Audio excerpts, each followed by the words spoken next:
Let me get to these comments. Hey, what's up, Lily? How you doing, mama?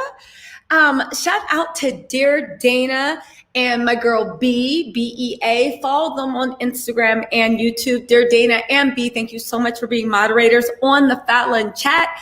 I know I didn't really have a chance to look at comments because I was busy working, but I heard the trolls were out there. Thank you so much for doing the Lord's work and keeping everything in check. I really, really appreciate it, right? Michelle said, Alexa, what time is Tisa coming? I'm gonna hurt you, Michelle.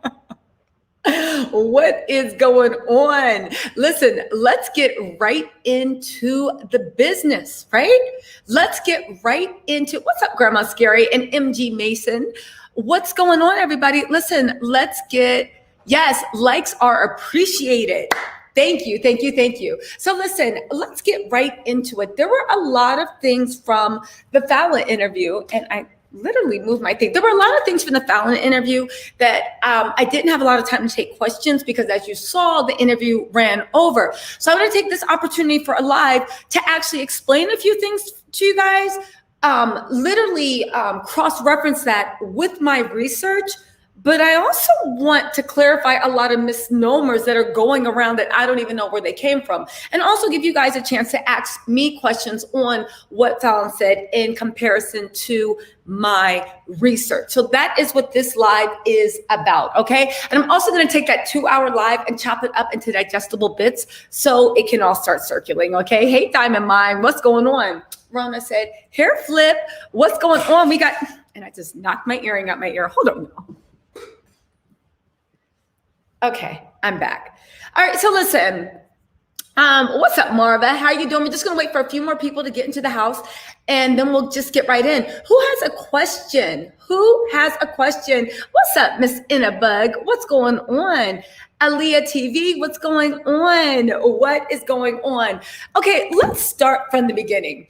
There were not you guys, but there were people in the chat being like, stop recapping, damn, let Fallon speak. I thought I did a really good job of letting her speak, but outside of that, the reason I was trying to craft the narrative is because I know in YouTube, people take sound bites, people do whatever, and I wanted to make sure everybody was on the same page.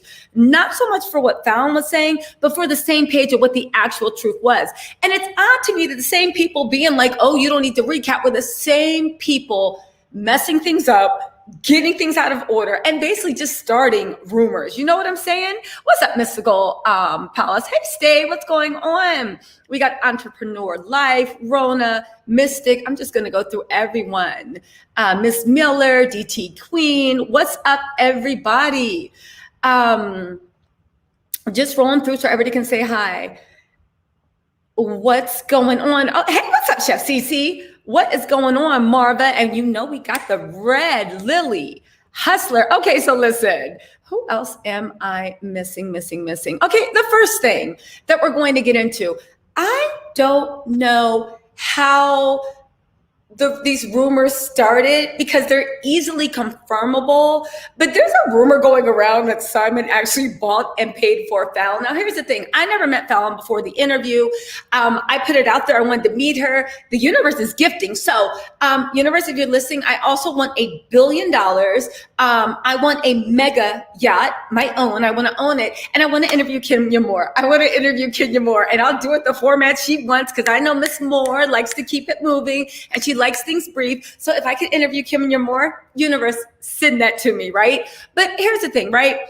There's these rumors going around that Simon paid for Fallon. Now, let me tell you something about being a girl for hire, I'll just say it, being an escort, right?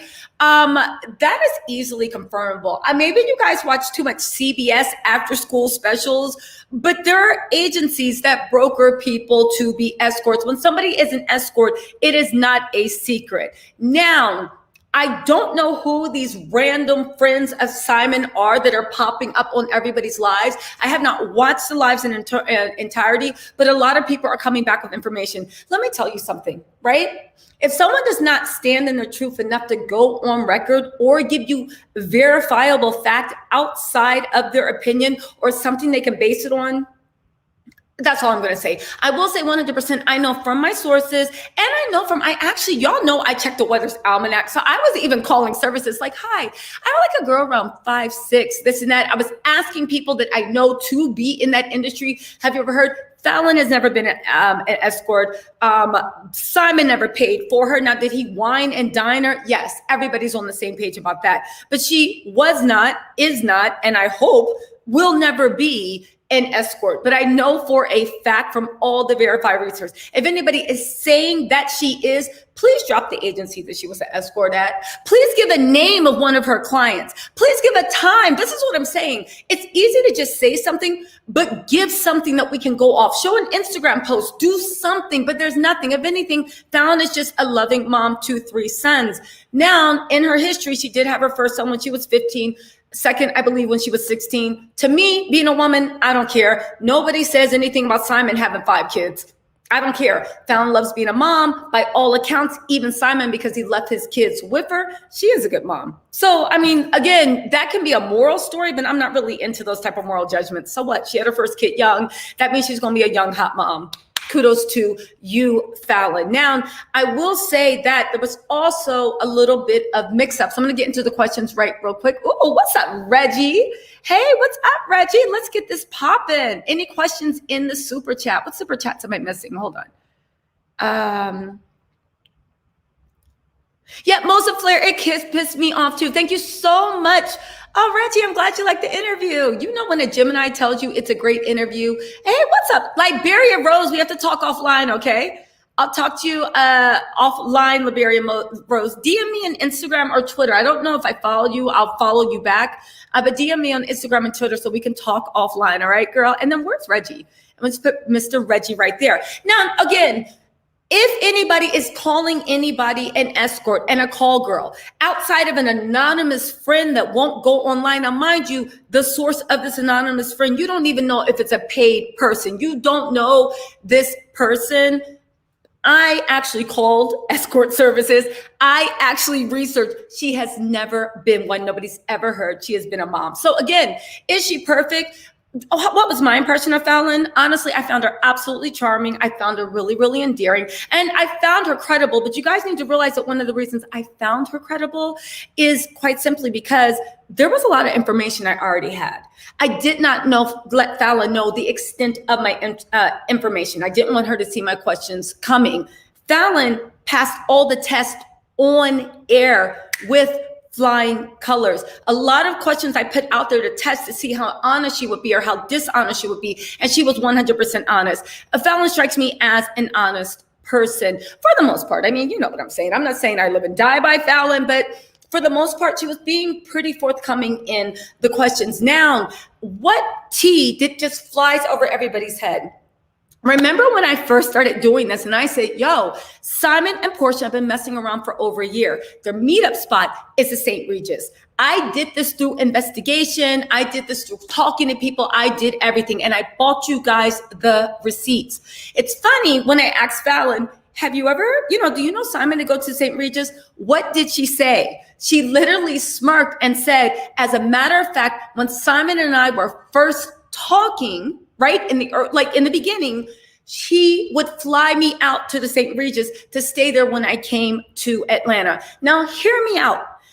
If you go to the video, and I realize it's a long video and I'll chop it up, Fallon did not say she met Simon on Monday and on Tuesday he flew her out for the St. Regis. She said that they started talking on the phone. She was introduced by a female mutual friend. The female mutual friend said, I think you should meet this guy. You guys are like the same person. Now, everybody's looking at like, oh, I find that odd, same person. Listen, now we know that Simon is simple.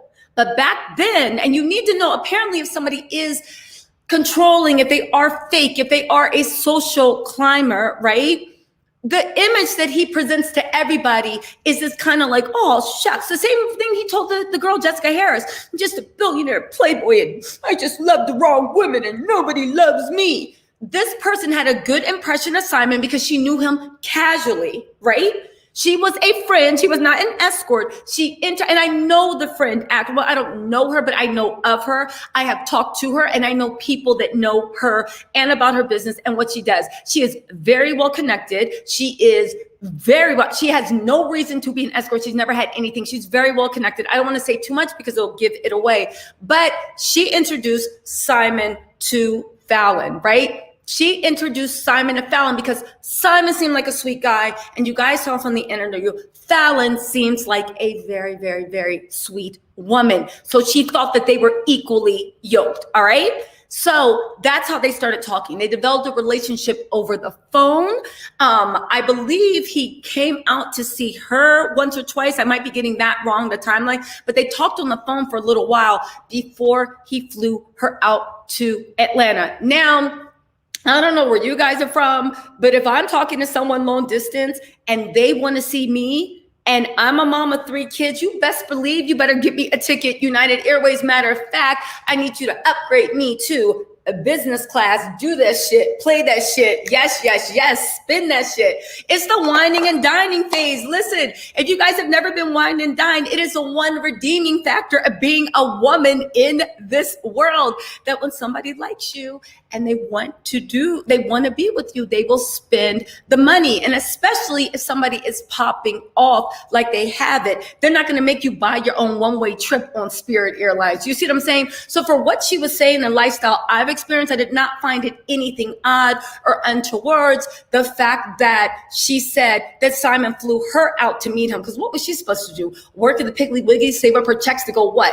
Fly out to meet him? She's the one being courted. Simon flew her out, and when she came out, because she did not feel comfortable staying in his house so early, which is understandable. Women, you can never be too careful. For any woman that doesn't understand this, I'm glad you've had such great experiences with men. But when she came out, even though they were talking for a while, you never know the way people act brand new. You never know what's in somebody's heart. She was not comfortable staying in his home. So he put her up at the St. Regis, right? He put her in a hotel for her comfort. Now it just so happens that Simon's preferred hangout and Simon's preferred place, whenever he puts somebody up, it would seem, would be the St. Regis. Now, the St. Regis, you can say, is circumstantial evidence from the expose that I did, but let's see what we have. We have the Instagram pictures. We have the thing. We have people on record verifying that. We have all that stuff, but look at this.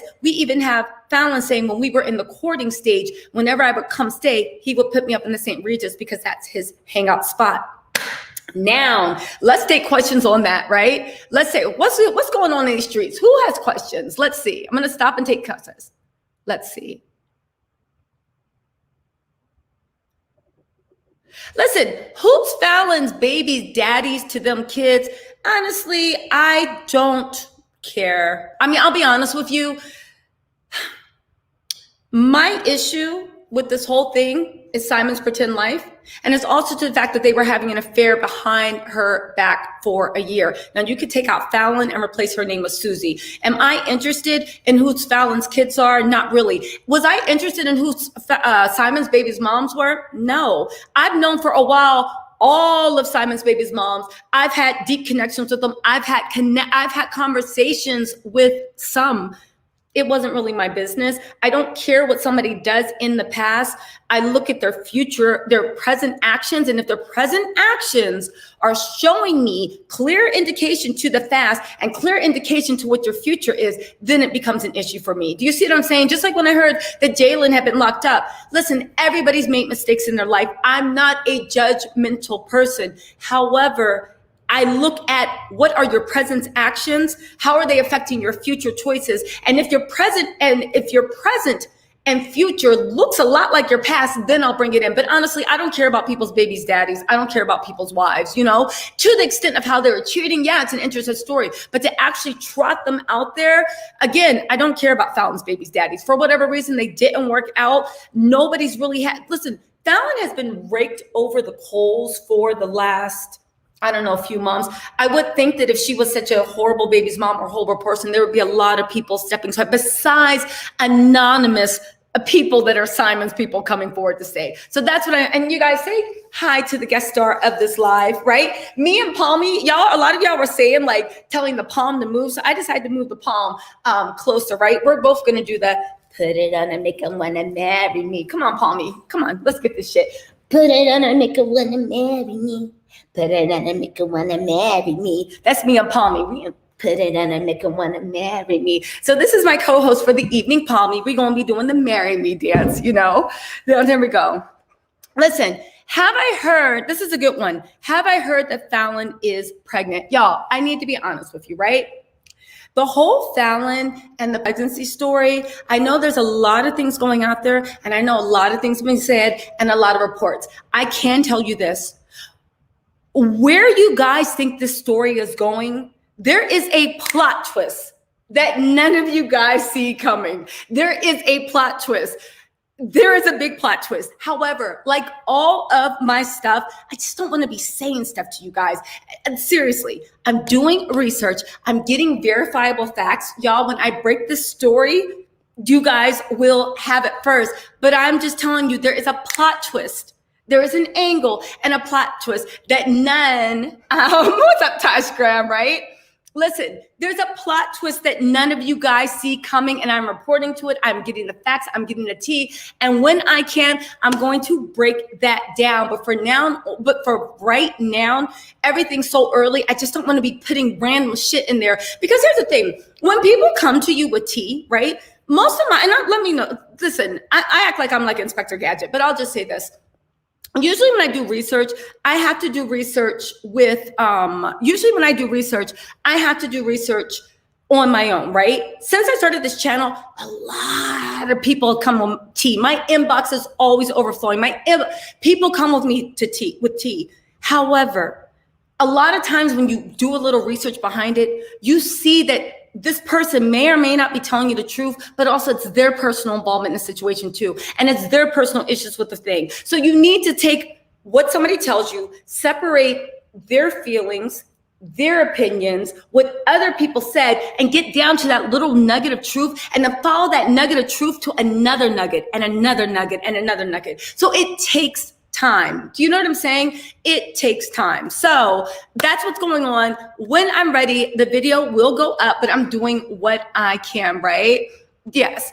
Let's see. Go to Michelle and you'll get real facts about Fallon and Jalen. Listen, please tell me these real facts. Listen, again, what people saw, what people heard, what people are saying, I'm not saying they're wrong. I'm just saying, get your facts for whatever you like. I like facts that you can kind of verify against things, right? Because it's just like you guys being like, yo, did you hear Tisa was an escort? Did you hear Tisa had 6 kids? Did you hear Tisa was like doing this and doing that? And then one person and 6 people and 10 people repeat it, right? But then you got to roll back and be like, okay, but what is actually the truth? Where did this come from? Hold on really quick, guys. Hold on really, really quick. I'm going to have to hold on really, really quick. Let's see. I'll be right back in 5 seconds, guys. Okay, I'm back. Sorry about that. So listen, y'all can go to whoever you want. I'm just telling you the way like my tea moves. Now, here's one thing I do want to point out, y'all. What does everybody care about, right?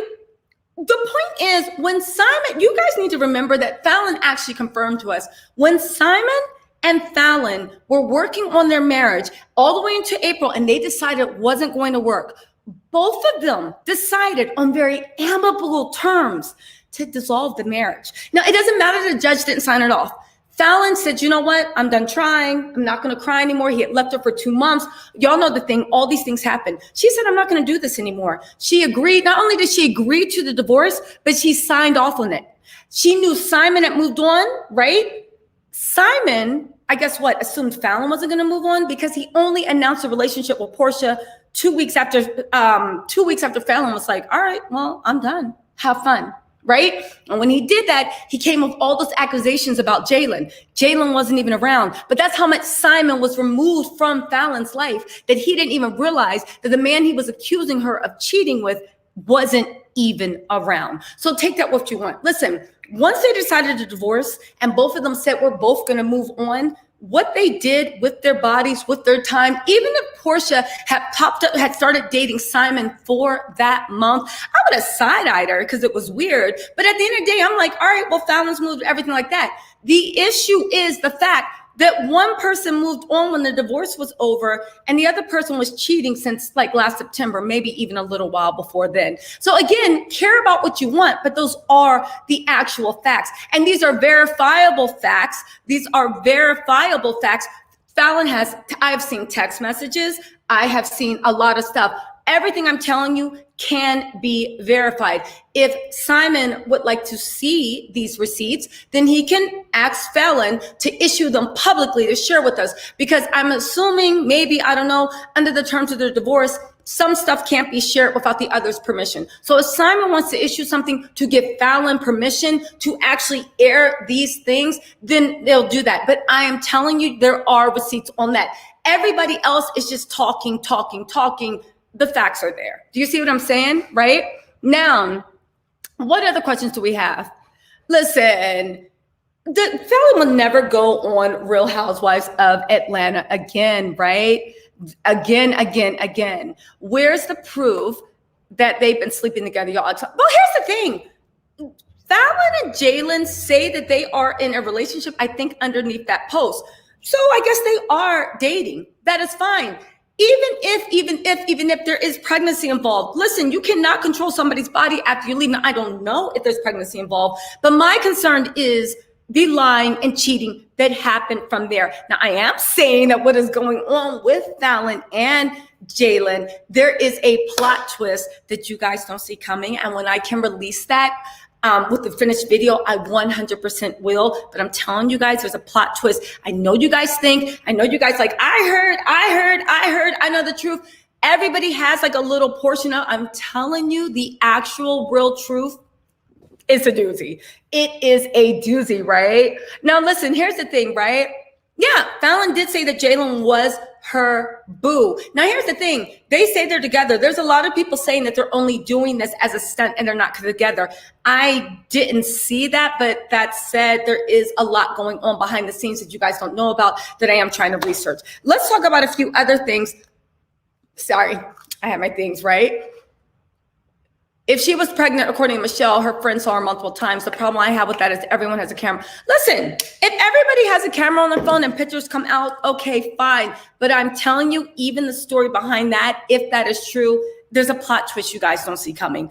I don't want to say too much because I'm going to give it away and I don't want to be scooped. But there is a plot twist you guys don't see coming, y'all. And I don't want to be scooped. And it goes beyond these rumors. It goes beyond that. You know, it's good, right? Now here's the thing, right? BM what's going on? Are there trolls in here? Is she with child? If she is with child. So listen, nobody, again, did y'all come to hear whether Fallon was pregnant or not? I'm telling you, I'm working on the story. I don't want to be scooped. And I'm not going to release what I know right now, but the video is coming out soon. Let's talk about a few other things that we confirmed and verified. I hear that there are phantom people calling around saying that they are, I hear there's a phantom people calling around saying that they've known Simon for years and people don't know who has money and who doesn't. Y'all, didn't we just go through something with Monica the Avatar? Where someone was hiding behind an avatar and saying all this stuff and people was believing it for a fact. Didn't we just go through that? So again, I would inquire that if anybody is adding anything to the story, and if anybody is saying anything about the story, especially either saying something for Fallon, against Fallon, for Simon or against Simon, on their behalf, a close friend. If you're that close, why don't you come and say something? Why are you on a blank screen talking about, I heard this and I heard that? I mean, at a certain point, you need to ask yourself, we just went through this. Cite your, in the words of Kim Pryor Daily, cite your sources. Now, what else did we talk about, right? We also talked about Simon disappearing for 2 weeks. You know, as much as she was a lying, low down, cheating, no good woman, you certainly felt comfortable with having your kids around Fallon. And you know what else? You had felt comfortable having your kids around Jalen too. Because here's the thing. Remember how Simon, and this is the thing that just shocks me, the way that Simon posted old security footage. It wasn't just Fallon and Jalen and her uncle at the house. You guys missed it, maybe because the auto connection. Her mom was there. Her best friend was there. Her other friend was there, who is an assistant. No one, you hear Falynn saying, oh, this is my assistant. This is my assistant. She had put her close friends on payroll. So when you say their assistant, Jalen was an assistant. Their best friend was an assistant. They were getting paid something very low, but it was all to maintain this certain lifestyle. She was there with her family. She was there with her kids. She was there. It wasn't just her uncle and Jalen. She had 5 people around her that literally took turns because they were very, very scared of what was going to happen. And for whatever reason, because Fallon did not have control of the money, no, she couldn't hire somebody to come out and fix the gate. That was all on Simon. Now, a lot of you guys are saying, well, Simon was going to couples therapy. Yeah, he was. But I guess the person that would be surprised to hear that would be Porsha. Because I'm guessing around this time, he was telling Porsha that he was done with Fallon. Meanwhile, he was in couples therapy trying to get her to submit. The only thing is, I guess after that, everybody's like, oh, as a woman, how could Fallon let a man leave for 2 months? Listen, you cannot control what somebody else does. You really can't. You can't. If Simon left for 2 months and he left all the kids there and Fallon loved those kids like they were her, what are you supposed to do? What are you supposed to do? Threaten to burn the house down? What do you do? He was coming to therapy. He said he needed some space. At the end of the day, all she could do was believe him or not. At the end of the day, she chose not to, and that's why she let go of the marriage. That is why she let go of the marriage. So because I guess of that, in my opinion, it looks like because of that 2-month stunt, that was finally the breaking point for Fallon to just move away from the marriage. And it's interesting that the whole time he was dating Porsha, I guess telling her she was done with Fallon, he was still trying to get Fallon to submit because he wanted her to submit and just take his bullshit, you know? Listen, Jackie, he was gone for 2 months. Listen, you guys, why are we playing devil's advocate? He was gone for Jackie, I agree with you. He was gone for 2 months. We had the timeline with him and Porsha, and him and Porsha popped up engaged. Y'all, come on. Like, come on, right? Yes, right. Let's see. You know he wouldn't leave them kids with Porsha. Listen, V-Power. Listen, V-Power, when my video comes out, I'll not only do I know, but I know some more stuff that you didn't know, but nice try, V-Power. Because of V-Power, I'm definitely not saying anything. Listen, right? Let's see. How much money does Simon have? Now, this is an interesting point. How much money does Simon have? There's been a lot of random people around being like, I know, calling with these thick accents, but not showing their face, saying they know Simon. You don't even know their name. You don't know anything. Let me tell you something that we can know from circumstantial evidence, all right? 4-1, right? 4-1. Falynn said that Simon's office, his business office, was just a desk and a printer. Now, I don't know if none of you guys know anybody worth over $1 million. I don't know if any of you guys don't know any businessmen or any of you guys that don't know people that run business. But there is no business, not even a YouTube business, and I'm being serious as a YouTuber. You can't even be a full-time YouTuber with just a desk and a printer, and that's it. You cannot even be an Amazon supplier with just a desk and a printer, not even a computer, you guys, a desk and a printer. That literally was his office. And this is a $40 million business. Now let's look at the $40 million business. When you guys talk about like, yo, this shows Fallon's a liar. She said that she was worth this much. Fallon did actually say definitively over the live that she let Simon take over with crafting the narrative that got them to Real Housewives of Atlanta. All those, she used the term wiki pages, but she wasn't talking about Wikipedia. She was talking about these pages when you Google, who is Simon Gabodia? How much is Simon Gabodia worth? And they all, there's like I don't know, 23 pages. They all had this fictitious thing about how he came from a wealthy oil family. He's involved in Simcoe Oil. He does this, he does that. And he's estimated to be worth at least $40 million. He and his PR person, and I want you guys to know that anybody can do this. You basically write the narrative you want, you pay these people, and they post it all over the internet so that when people Google, you'll find. The way that you know that they're all planted by the same people and by one of these firms are, every document on the internet has a published date. If you guys don't know how to find a document published date, it's really easy. I'm not going to go on it. Just Google, right? They all have a published date. All of these documents, all of these things were published on the same date around the same time. It's literally somebody was like, press send, press send, press send. It's like after the interview with me and Fallon, I started getting trolled on Instagram. People were leaving under different names, all derogatory comments within 20 seconds of each other. Because I guess for them, it looks like whatever. But me, I keep seeing notification, notification, notification. And they're all under different names and they're all saying the same pretty much thing. So when Fallon said Wikipedia, guys, and here's the thing, I don't know how you guys can make inferences for little things she says, but not inferences for the obvious things. The Wikipedia is not Wikipedia. She was talking about those websites that are promoting Simon's work. I can Google one right now. And as a matter of fact, I will, just for dramatic effect. How much is Simon Gabodia worth? Now, let's do this, right? The net worth, right? This one, how much is Simon Gabodia actually worth? It was published on the list, May 11th. The list is a website you can pop. They'll post anything you want and act like it's verified, right? Look, who is Simon Gabodia? All Real Housewives star, right? This was published by Afrotech. Look at the dates, y'all. It was published May 11th. Look at this. Simon Gabodia's net worth, published May 13th. Here's the thing, published May 11th. Okay, this one, published May 21st, published May 12th. Listen, but here's the thing, they are all the exact same bio. There is no independent verification of Simon. It is all the same story.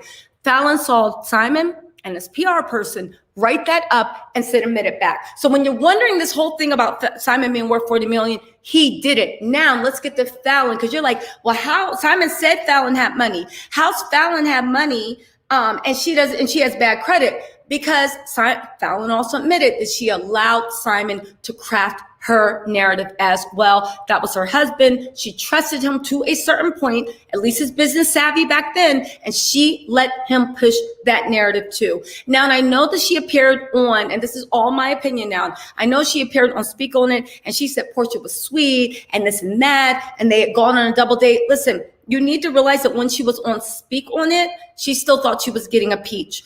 But here's the thing. She was also still under contract as a cast member of The Real Housewives of Atlanta. There's so many things that you can say for the storyline. So some things she had to go by and some things she did just to go along to get along. Is she proud of it? I would probably not think that. But she told the truth last night. And she told where all these rumors of the net worth came from. The fact that she didn't have credit, she had 15 days to get out. Just to let you guys know, Simon Fallon does have a very loving family. I will let you know these are from my independent sources, completely independent. That place that Simon got her a place for a year with a lease, right? The lease was not an expensive lease at all. I don't want to get in her business, but it was not an expensive lease. She got her an apartment with the kids. That is great, right? The least he could do, because he wanted her out of the house. But part of the reason he wanted her out of the house is because he wanted to put that, in my opinion, he wanted to put that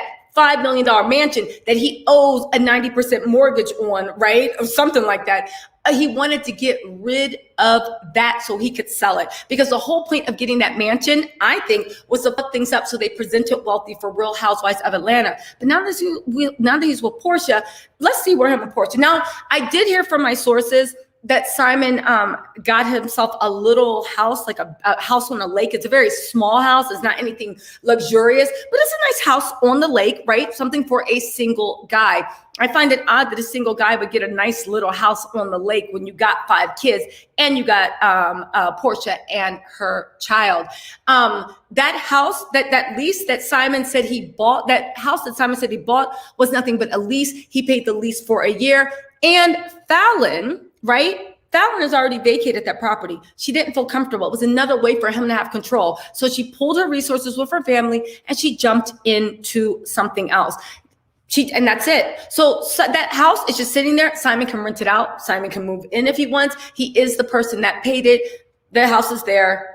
It is what it is. But that is what is going on. In my opinion, I do think that Simon got her that place, one, because he wanted to put the mansion on sale. And two, I think he wanted Fallon to just keep really, really quiet about what was really going on, because he didn't want the facade to blow up. But I also think he didn't want Porsha to know that he was still trying to get back with Fallon. I do believe, from what they told me, right, how people are like, oh, you need to know the man you married. Fallon knew Simon for 5 years. If you are with somebody for 5 years and they are deceiving you, it is no longer your stupidity. Somebody that deceives you that well for 5 years, that is planned. That is malicious. And I don't care what any of you guys say. You cannot stop when somebody is really trying to lie to you and take advantage of you and hurt you and really has ulterior motives. You cannot really protect yourself from that, But that's just my opinion, right? Simon won't move in with Porsha. He's too prideful.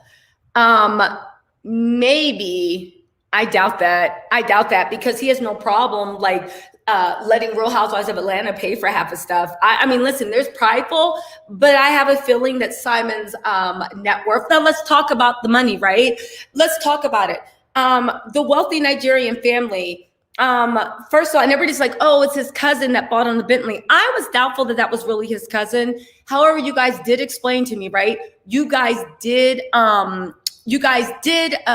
explain to me that, tribes intermarry all the time in Nigeria. Sorry, I didn't know that. That is fine. But Fallon said that she met both of his parents.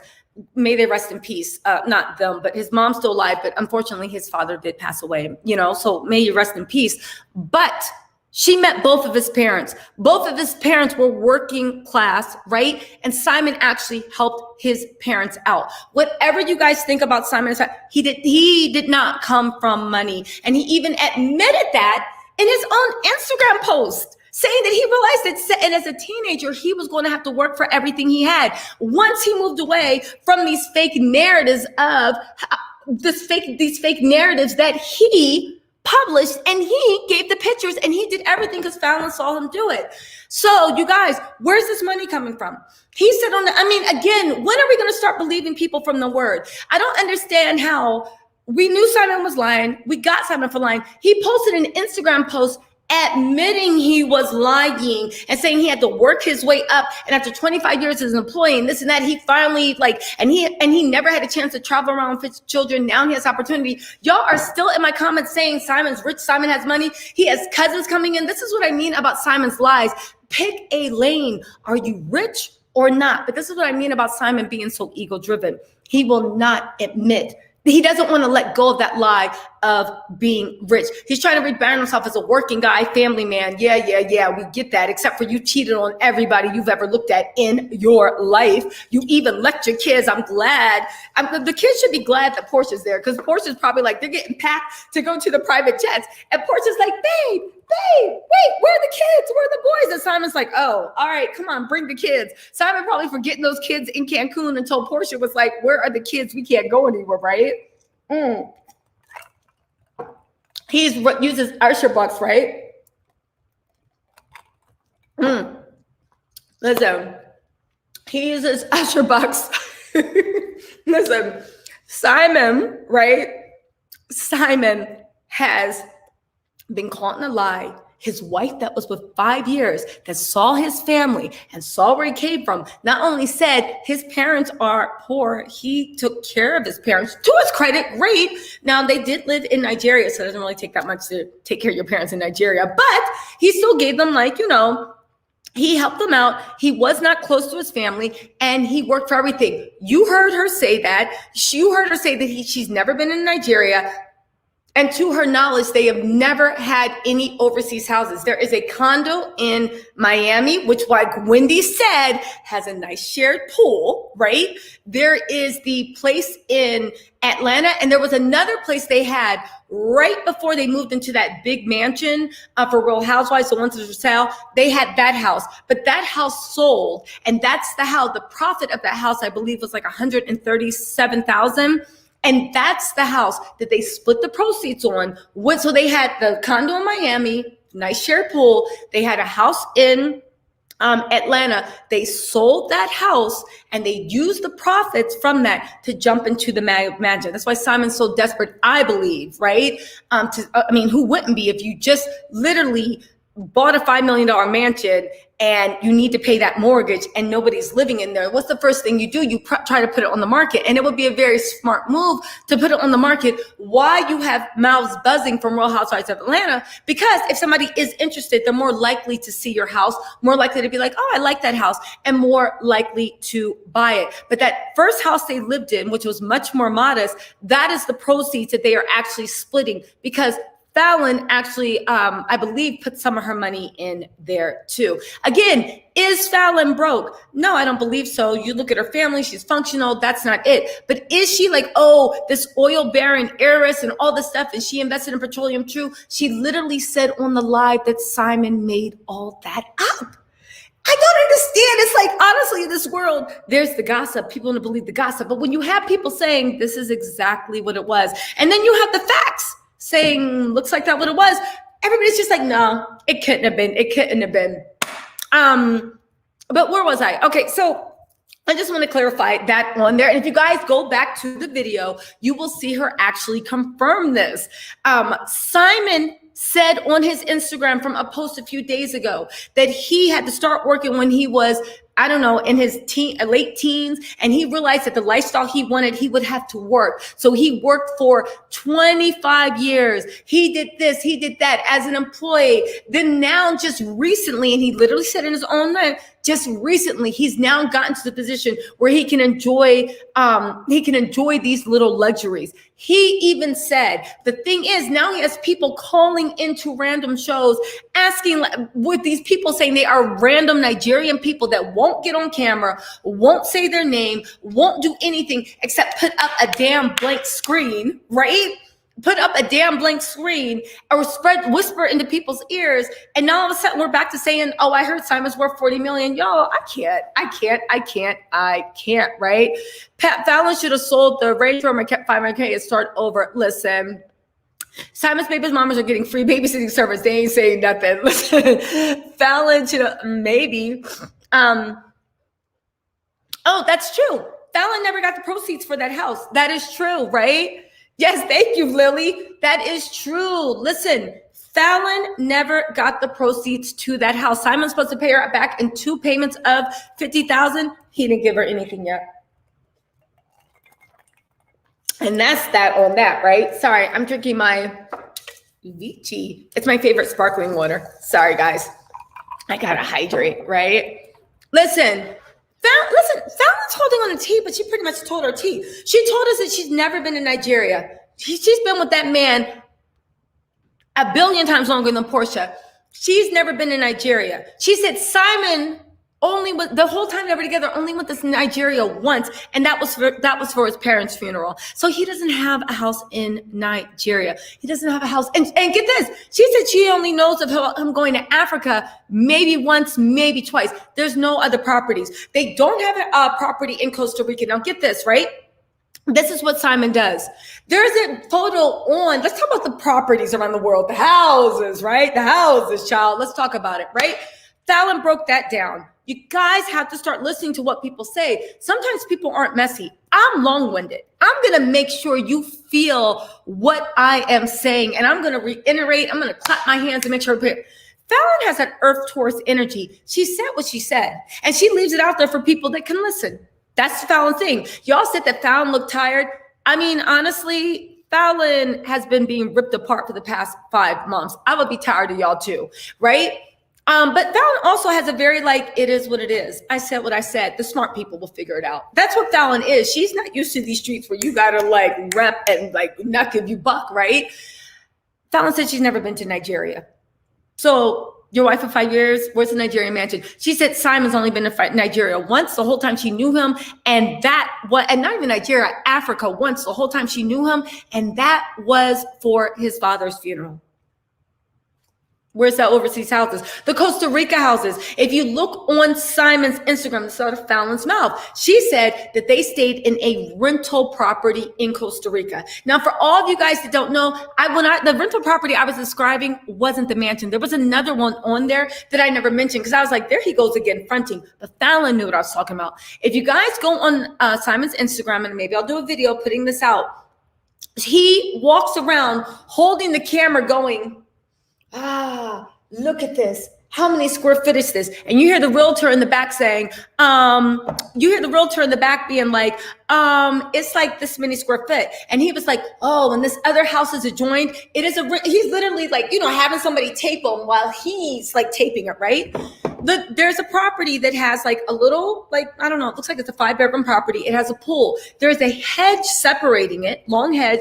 And next door, there's another pool and the other half of the house. The house is, I believe, attached. It is a rental property where you can live there. And then in the guest house, you can rent that out to other people. Simon was acting like he was interested in buying it from the realtor, right? And then he asked, can we stay here, pay for, because a lot of places that are sell will let you do vacation rental. Can we stay here for a week? We'll pay you a week or two or a few days to see if we want to buy.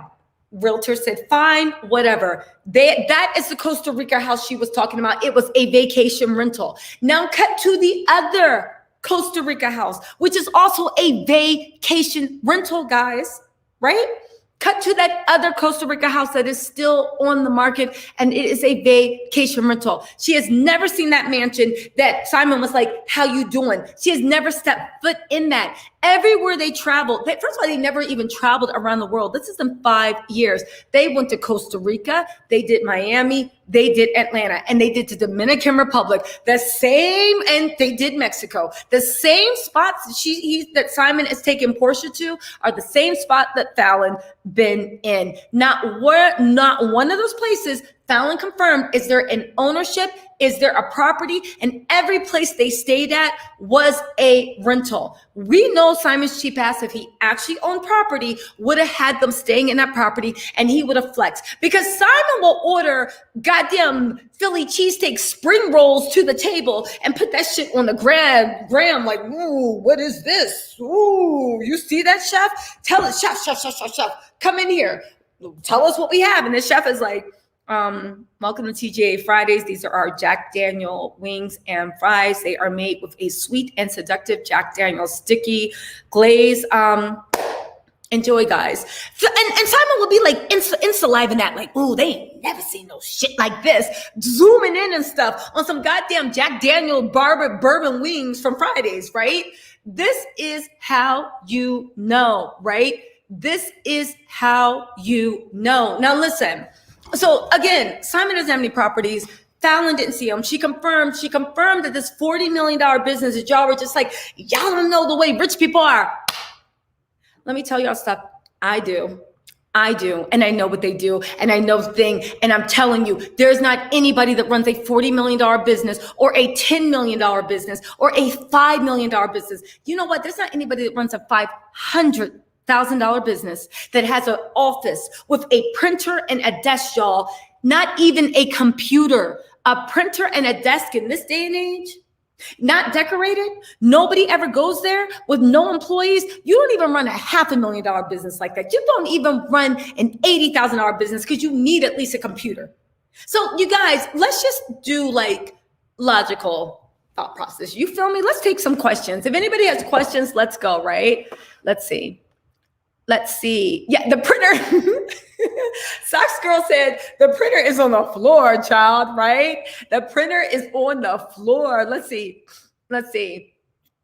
A printer desk is y'all's. Exactly. And people are riding out hard. You don't know what rich people do. But when I hear people say that, I look at them and I was like, you don't know what it is. You've been watching The Monopoly Man and Dallas and Love and Hip Hop Atlanta, right? With Mendici. Let me stop. I don't even know I don't watch that show. I might bring Mendici up. But you see what I'm saying? Like, obviously you don't know what happens in business. To me, when people say that, I'm like, you don't even know what goes on in corporate life. You can't do anything in this day and age with just a desk and a printer. Oh no, baby. What is you doing? White refrigerators in here, right? Listen, let's see. Please don't say ignorant shit like it doesn't take to take care of your parents. It doesn't take very much to take care of your parents in Nigeria. What are you talking about? It doesn't. It doesn't. Excuse me. First of all, if you guys could listen, it doesn't. Just like if your parents live in Manhattan and your parents live in a small town in California, guess which one is cheaper to take care of your parents? The small town in California. If your parents live outside of Georgia, outside of Atlanta, in a nice suburb, and your parents live in the middle of Midtown Manhattan, where does it cost more to take care of your parents at? It's a difference between having to pay your parents for a nice 2-bedroom condo about anywhere between $3,800 and $6,500, depending on how much you love your parents, and getting them that same nice 2-bedroom condo for maybe $2,000 a month or $1,600. Now let's flip that into Costa Rica, right? Let's flip that into Costa Rica. You can get an 8-bedroom mansion in Costa Rica for a vacation rental for $2,200 a night. And when I say 8 bedrooms, this shit looks like a resort. It's not 8 bedrooms like what you see like in Atlanta or thing. It looks like a resort. These bedrooms each are 28,000 square feet each. It looks like a damn resort compound. And that's $2,100 a month. So please, please, please miss me, right? How much does it take? How much does it cost to take care of your parents in Nigeria? How much? I want to know. How much is a house in Nigeria? $2,000 a month? How much does it cost? Are you guys telling me that Nigeria's standard of living is higher than New York City's? You have to be kidding me. You have to be kidding me. How much? No, listen, you guys want to get into it. I'm not suggesting Nigeria is a poor country, Della. What I am saying is if your parents live in a small a town outside of Atlanta or a small town in California, the cost of living is way different from living in New York City or LA. And that's just facts. Why are y'all taking so offended, right? I want to know. Break down the cost of living different. People are sitting here being like, don't be talking about, I'm not talking about Nigeria. I'm saying that to me, the highest cost of living I've ever seen, and I travel all over the world, is in New York City. It really is. I'm talking about for average people.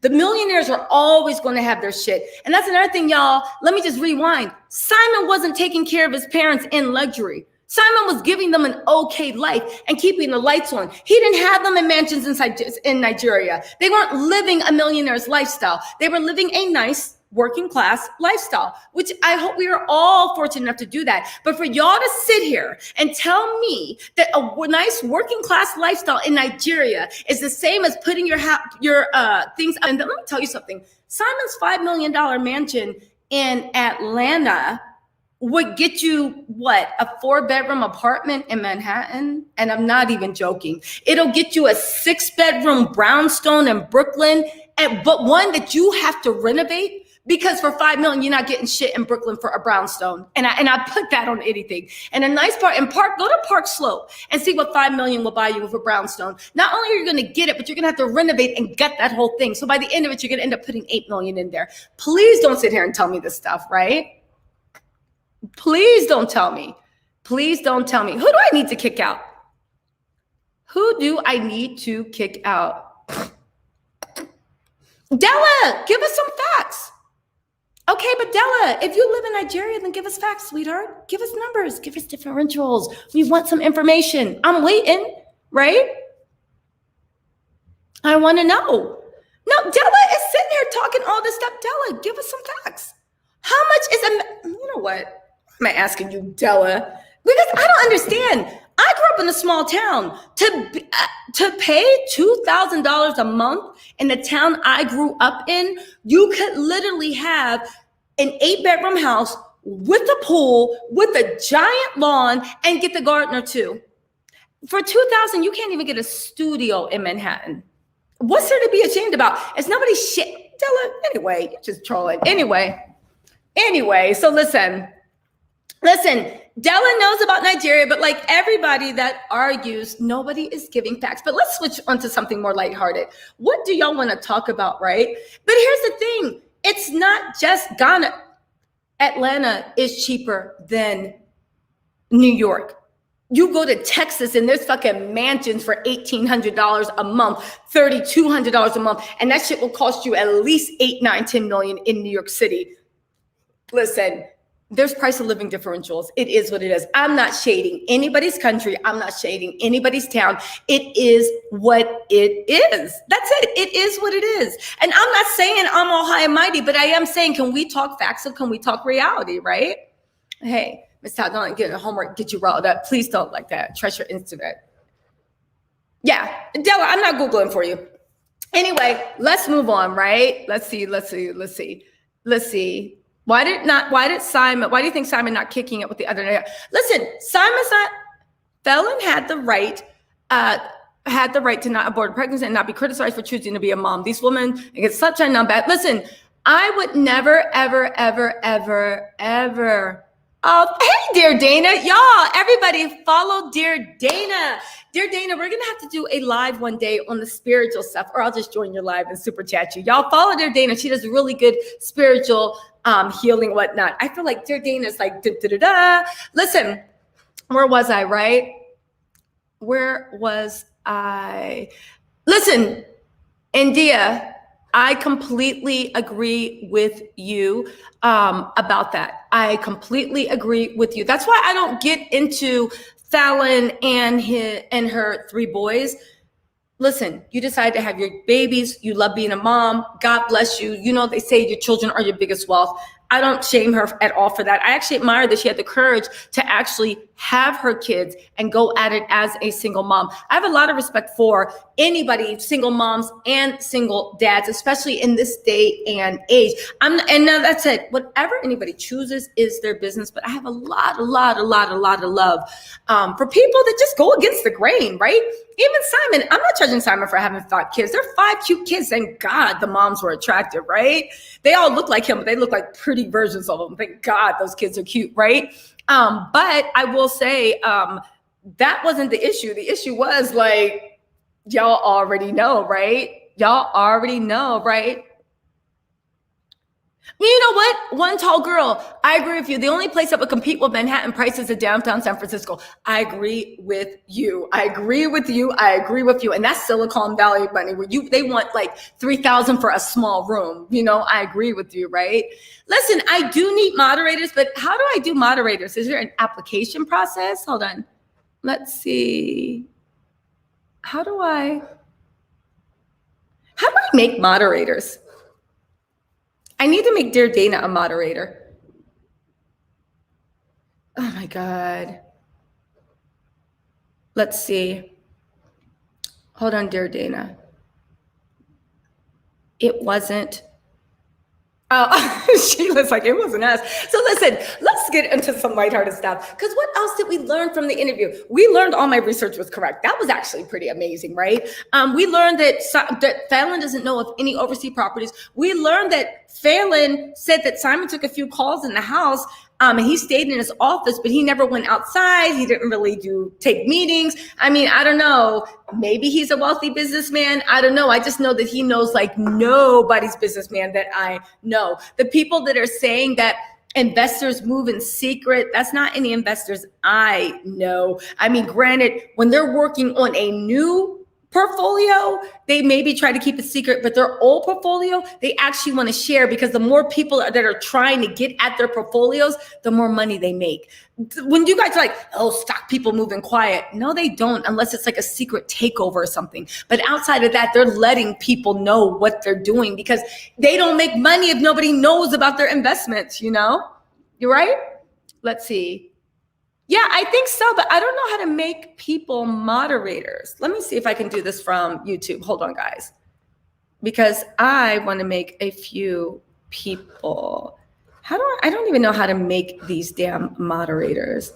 Let's see. Wait. Let's see. We're going to do moderators. Your channel. Hold on, guys. Well, listen, we'll do moderators later. You guys tell me how to make moderators later, right? Okay. What do you feel about the cousin thing? I feel like Simon was just expressing himself because it was mad at Porsha and just something to bash.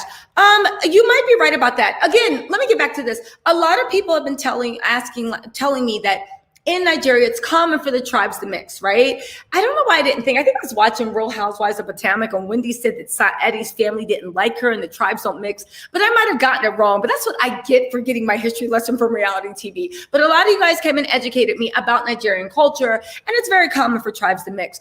But to the point of this guy that is Simon's cousin, I think there is something to it that it is his cousin, like the way Black people say it's the cousins. They might have a common nexus. They might know each other, but it is not his actual cousin. It's the same way he tried to say he was related to Tiffany Trump. Do you see what I'm saying? And it's a common thing to do. You know, it's like in, African-American neighborhoods, Black neighborhoods, you always have your cousins. That's my cousin. That's my cousin. But really, that's your best friend. But oddly enough, you call your best people your best friends are usually your cousins. So it's just one of those things. Yes, this is play cousin, right? People who maybe family. Yes, exactly. They call each other cousins. So that's what it is. I do think that there was something, right? I do think that there is something to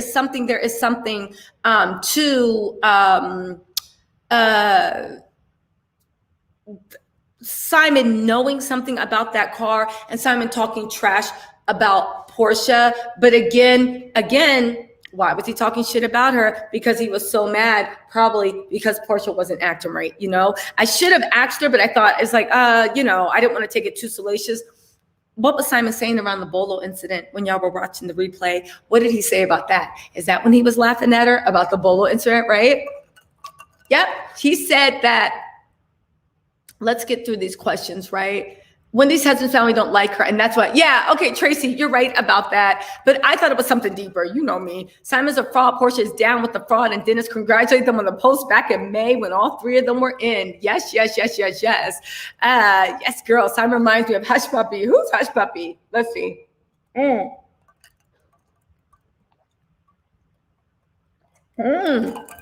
That's a good one. Listen, Touche said, we learned it as a printer and a desk, right? What else did we learn, right? Does anybody have any questions that wasn't answered, right? Any questions? Let's see. Who's getting, let's see. They are. Oh, are you? Let's see. Oh my God, can you keep it? Do I think that Simon's real cousin? Absolutely not. Because let me tell you something.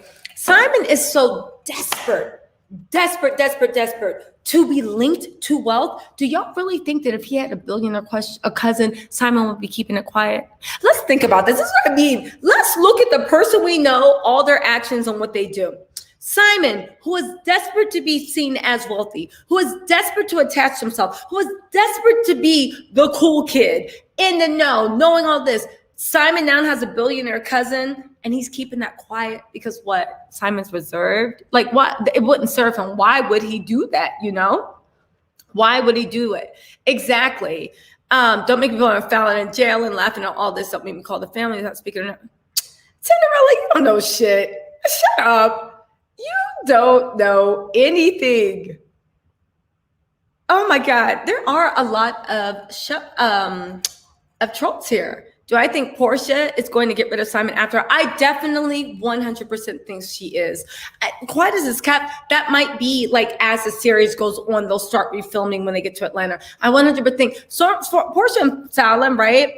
Porsha and why did Fallon stop Simon from buying a car for its worth? Like, no. I actually investigated that situation. He didn't. Simon put Fallon out there as the bad guy. Simon told Fallon all this bullshit and created this animosity. Simon made it seem like he was, thank you, Janet, by the way, and hey, ACE, thank you. Simon made it seem because he was good at playing a role that he was like, oh, I don't know what to do, poor puppy. And Fallon thought that he was being taken advantage of based off the stuff that Simon told her. So she stepped in to protect her husband. Now for all this, right? He spends too much time in Mexico. I know that's right. Now for all of you guys that might be, and thank you so much, ACE, for the super chat, right? For all of you guys that are wondering about this, the fact that you guys are doubting anything, remember when Fallon grabbed a golf club because Toya was disrespecting Simon? Say what you want about Falynn, but she has always shown that Taurus energy, she protects hers and anybody in her circle. To talk bad about Simon was to talk bad about her. So she literally, and that's when things went left for her in Real Housewives of Atlanta, because she was busy defending Simon's ass. Simon, now, my sources are saying, yes, Falynn did tell the wife, stop, blah, blah, blah, blah, blah. I did not get this from Falynn. I got this from a third party. However, I also know from a few, listen, all I'm going to say is Simon used Falynn as a tool. He didn't want to give the wife the money, and he blamed Falynn. And the right thing to do would have been to actually look and been like, wait a second. If you were really, the thing is the way that Simon is like manipulative in some places, but in other places, you guys are like, Falynn stopped him from doing this and that. How? Falynn couldn't stop him from cheating on Porsha. Falynn couldn't stop him from humiliating her. Falynn couldn't stop him from playing her and cutting her out of magazines and disappearing for 2 months and doing whatever the hell he wanted. But now you're trying to tell me that Falynn stopped the first wife from getting money from a car? You guys make it make sense. Or rather, Simon didn't want to give that money, and he used Falynn as an excuse and was in Falyn's ear and got her riled up. So it turned with an issue for the ladies. And then he looked at his first wife and was like, I do it, but my wife says no. Because honestly, Falynn had no control over Simon. Simon did what the fuck he wanted. He left out the house for 2 months, didn't tell her when he was coming back, and then had her, and this is when I was looking at Falynn like, girl, had her doing marriage therapy on Skype and giving him updates on his goddamn kids. Y'all. And so that's what I think about the thing about, is it true? No. I mean, it's true. Simon did not give the wife the money, but it wasn't because of Falynn. He just didn't want to. You know? Where does he make his money? That's an interesting question. That is an interesting question. Let me get to these super chats. Hold on, guys. Let me answer the questions. Thank you, Dawn Hunter. Appreciate it. Let me answer the questions in the super chat, okay? Dr. J1913, you are right. He spends too much time in Mexico, and it's given odd. Thank you so much, Down Hunter, for the super chat. Dawn Hunter. Why did I say down? There's my dyslexia. Girl, I love your Abby. Ooh, that hair is laying. I love a good silky, those gorgeous. You can see that, like, I love those gorgeous when the hair just, love it. Okay, let's get to Jay Edwin. Do you think Falynn was a high-end prostitute? Do you find it hard to pull out answers from her and she seemed bored? Okay, Jay Edwin, I addressed this earlier. Falynn wasn't bored. Y'all, oh my God. It's so easy, I see, for people just to believe anything. Y'all believe Falynn was bored, but she stayed on an interview for 2 hours? Falynn wasn't at school. She could have ended the interview anytime she wanted. We literally said, when you're ready to go, if you want to leave early, text the phone that I have and I'll wrap the interview up. This is an agreement. She was not being held hostage. She was there out of her own kindness of her heart. Falynn could have left at any time. Falynn just has a very reserved demeanor. Like she said, she is an introvert. So for those of you guys saying that she looks bored, okay, fine, but bored people usually don't stay on interviews for 2 hours if they can cut the interview off at any time they want. Okay, there's that. Also, was Falynn a high-end prostitute? I've actually researched this. I've talked to people in the area that actually run through the high-end prostitutes and all this stuff.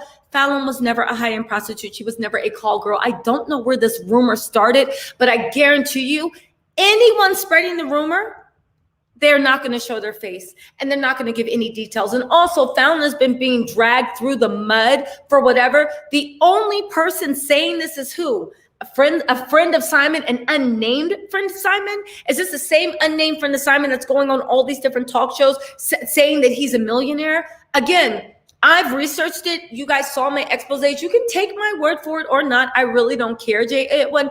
But for everybody that does care, I have researched it. I've looked into it. And also, you guys, you need to realize that to find a high-end prostitute is not that hard. There are escort calendars. There's escort books. A lot of these high-end escorts have Instagram pages. It's easy to find a high-end escort. Nobody like quietly does it, right? It's known. And if you want to book the way you look through and you're like, I will have a Whopper and burgers. If you want, you can get a high-end escort. The people that deal in high-end escorts in Atlanta and in the Miami and in the LA area do not know who FALYNN Gabodia is. FALYNN Gabodia is not a prostitute. She does not have a pimp. And I have researched this. I looked into FALYNN's past.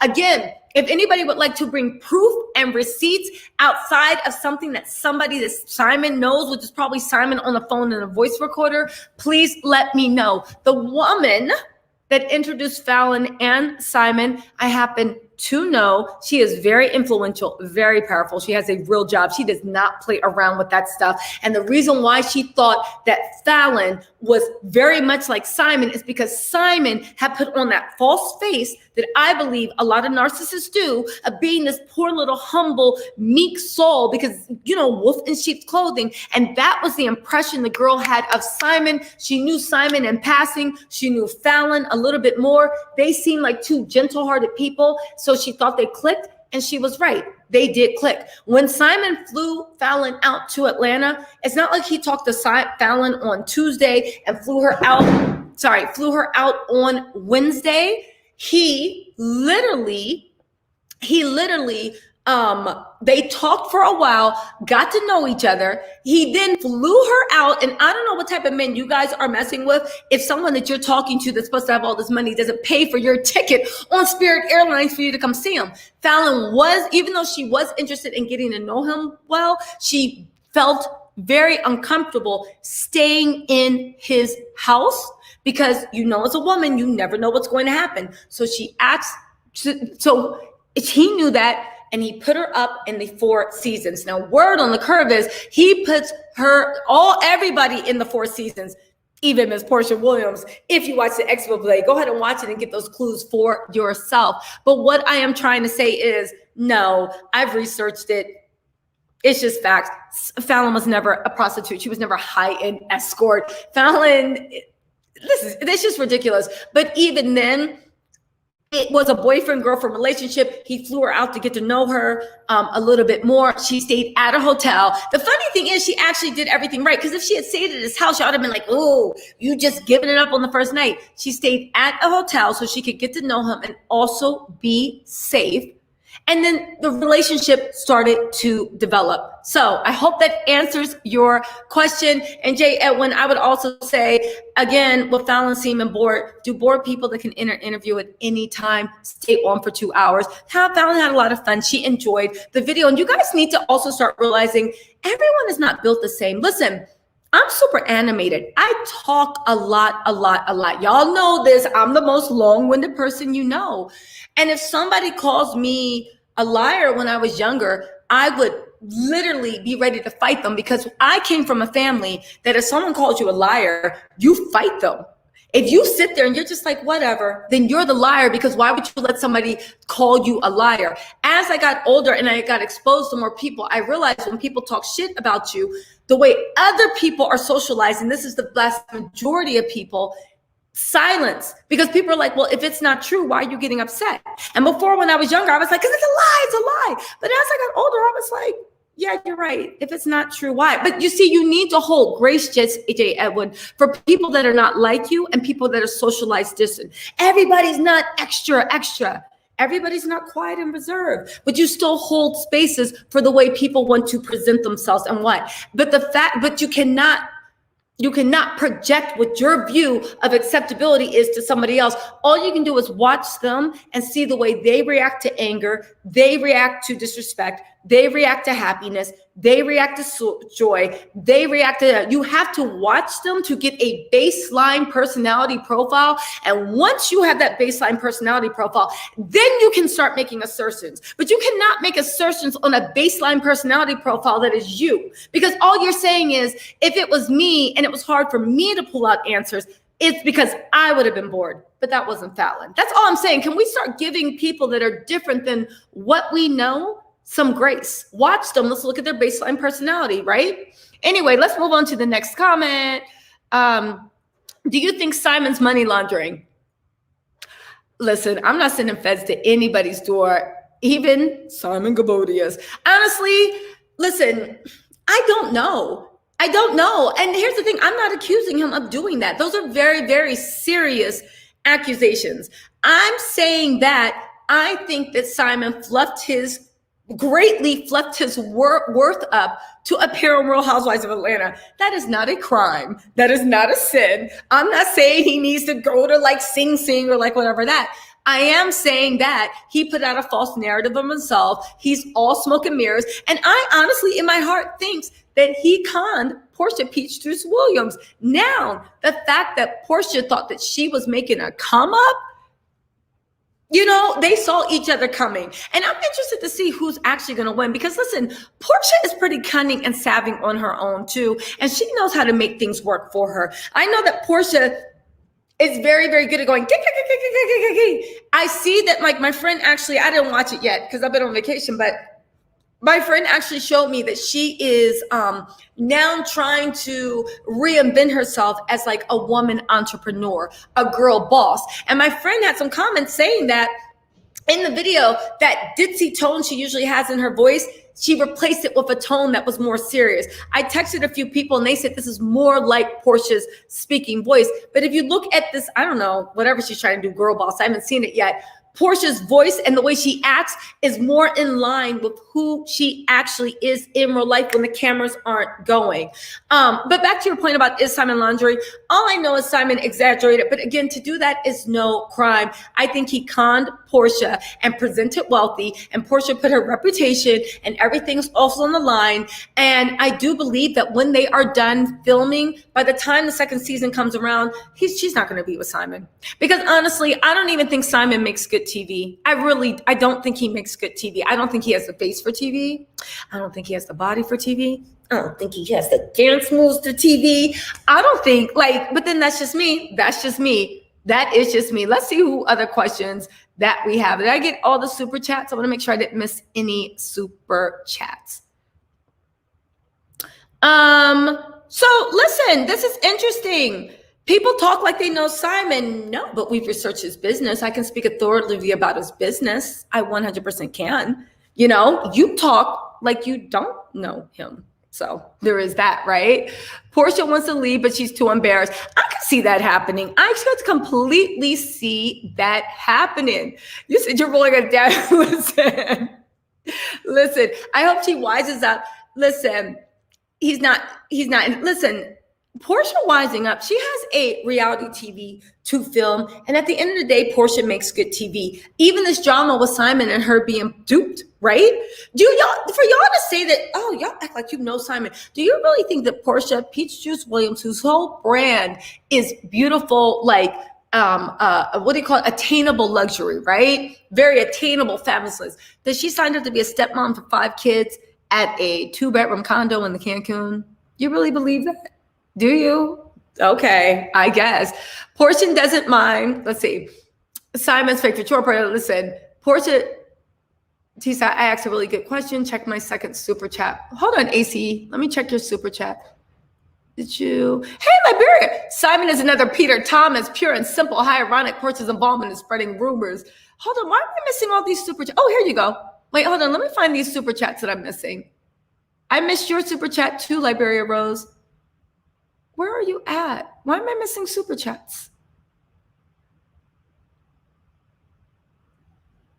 Here's Liberia. Okay, let's see ACEs. Hold on. Let's see if we can get to your super chat.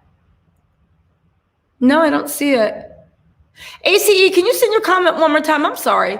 I don't see the super chat. I see Liberia's. Let me get Liberia. I don't know how I skipped over Liberia's. Okay. Liberia says Simon is another Peter Thomas, pure and simple, high ironic, given Porsha's involvement in spreading rumors. You know what's so funny about Porsha and all her involvement in spreading rumors, right? This is the weird thing. Every rumor that she spread has come to fruition to her in real life. Porsha, I will say, has some very powerful, powerful energy. And I feel like if she could use her powers for good, she could really make change in this world. Because honestly, when she speaks shit out of malice, it literally always circles back to her. She said that Peter Thomas and what she said about him paying people and blah, blah. And then she got with Dennis, who was paying people. And right? The way she said about, I heard you were messing around with a married one-eyed African, blah, blah, blah, blah. And then look at her doing the same thing. You just paid people to be your boyfriends. And then Porsha was doing the same thing. Even look at what happened in Simon. As the convictions of a wife, close your legs to married men. And now she's the homewrecker. All the shit that Porsha says always comes back to her. ACE, let me find your thing. I find this very, very, very interesting. Let's see, ACE, where's your, I'm looking for your second question. Is there anything, oh, here we go. Is there anything from the interview that you weren't anticipating or curious about now, or that filled in blanks? So listen, there's a part 2 of the expose part 2 with the Fallon interview that I'm actually working on. And it really does have to do with what's going on with the other parts that everybody's been gossiping about. But there is, y'all, I found a plot twist and I'm following it up. I'm going to bring you your leads and whatnot. But that is what's going on. I really was surprised at how her and Fallon met. Now, there's the thing. She looked a little bit surprised to hear me ask that. I didn't give her the questions that I would ask her ahead of time, but I did let her know the time frame that I would be focusing on, which was in January, all the way leading up to the divorce. That's why I focused. That's what we agreed about. I saw you on the comments being like, ask her when they met. Ask her when they met. So I couldn't resist. And I was like, so no, not when they met, but how did you guys meet? I couldn't resist asking her how they met because I saw that and I was like, that's a good question and even though it was outside of what we had agreed on, she still was really gracious and she answered it. Now, I know that a lot of you guys were like DM me and was like, oh, did you see how she looked nervous and she jumped and she didn't know? That wasn't because she was trying to think of how they met. She was literally like, that wasn't what we agreed upon. Do you see what I'm saying? So in that way, she was a little thrown off because that question, even though it was harmless enough, it was outside of the period that we agreed to focus on. Now, it was a harmless question. I wasn't trying to trip her up or anything. And she thought about it and she's like, yeah, I'll talk about like when we met. We met, Bob, how we met. And that's when she told us a story of how her and Simon met. So I was surprised at how gracious and forthcoming Fallon was. And I was really surprised at the questions I asked her that I already knew for a fact the answer, even to the fact that she really wanted to share what was going on with Jalen. She was like, yeah, you can talk about it. The fact that at the end of the day, Fallon doesn't really hide from the truth. But I will say the one thing that struck me from her personality is she'll stand in her truth, but she wants to be the one to tell her truth. She wants to be the one. Maybe it's earth sign energy, the good, the bad, the ugly. She'll stand in it. She will stand in it. Even the way she made no secret of the fact that she was a single mom at 15 years old, right? Or a young mom at 15 and maybe a single mom at some time. But even to the fact that she didn't even bat an eye at telling us, yeah, I was a single mom at 15. Because she stands in her truth, but she wants to be the one, almost like the way Dr. Wendy was like, when they were like, why'd you lie about your butt? And Dr. Wendy was like, because it was my truth to tell. She wasn't lying. Wendy just wanted to reveal her truth the way she wanted to reveal her thing, right? I wasn't anticipating, honestly, how much Simon created a fake narrative. Now, I knew a lot of stuff about his finances. I knew a lot of stuff about the way he was hoeing all over town. I knew a lot of stuff about the St. Regis, not just with Porsha, not just saying, but Porsha should know that even during that St. Regis time, maybe that's why Bolo happened. She wasn't the only one Simon was up in the St. Regis with, but I'm not bringing people from outside in because they're like side characters to the main story. I was very, very shocked that Simon literally knew his family was in danger, that he knew that there had been, if not an attempted break-in, something that really, really scared, that they called him on speakerphone and they were talking about it, this and that. He agreed that Jalen, instead of fixing it, this is a man that's supposed to be worth a lot of money. Instead of fixing it, he agreed to have Jalen and a bunch of other family members come over to keep her safe. And he knew it. And then he used that same footage to say that they were cheating. To me, and the way my mind works and the way I was putting stuff together, I actually think that those two people that Fallon said were ringing the bell saying, open up, we want to take pictures. I think that they were sent by someone. And I think I need to do research on this, but it would make sense based on the way Simon then came up with that footage of Jalen being around as an excuse to say, oh, look at my cheating wife. I will say that I do honestly think that those people were sent there so that Fallon would panic. Simon wouldn't get it fixed, because how much is it to fix the side door? And then she would be there, not just because look, when you see they're coming back, right? Jalen has food in his hands. They were bringing food back, right? They probably for the whole family, right? And the fact that he used that information, and the fact that he cut out all that, and the fact that Fallon was so scared to speak her truth, yeah, that really, really surprised me, because to me, that was the most shocking and the most scary thing. Because if you believe that Simon actually is very manipulative, I could believe based on everything that I said in the exposés that he literally manipulated the situation so that, you know, and even the way he told her, let Jalen come over, let everybody come over and stay with you instead of getting that door. And when Jalen went off the side, that's because Fallon was scared, and she was like, can you go, he agreed, I'm gonna go check and make sure nobody's in the house, because the door would just blow open. And Simon didn't get that fixed the whole time. I think it was all a setup. I thought that was super shocking, and it actually scared me a little bit, to tell you the truth. Ooh, super chats. Hold on. Also, the second thing, let me get to the super chats in a second. The second thing that really, really, thank you so much. Who gave me super chats? Thank you so much, Aki Rose. Oh, thank you, Aki Rose. I look at you guys as my friends too. You know the reason I started. Congratulations on the interview. Can't stay, but wanted to let you know you love. Thank you, Ebs. Girl, I haven't seen you in so long. I'm going to be doing tarot next week. You know I got you, Ebs.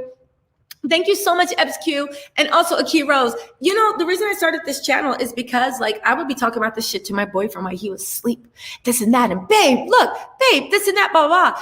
And he'd be like, and I remember one time, because I started the YouTube channel and then I just let it go to dirt. I posted like 1 or 2 videos and then it went nowhere, right? Because I was bored. And he literally was like, why don't you post that on YouTube, trying to go to sleep? And I was like, you think people will care? And he was like, yeah, try YouTube, because you know he went to get some sleep. So he literally had me start the YouTube because he ain't want to be bothered. And now look, I got friends, and now he wishes I would talk to him. Psych, I'm joking. He's probably like, good, wear her out so she can go to sleep and be quiet, because you know I'm a chatterbox.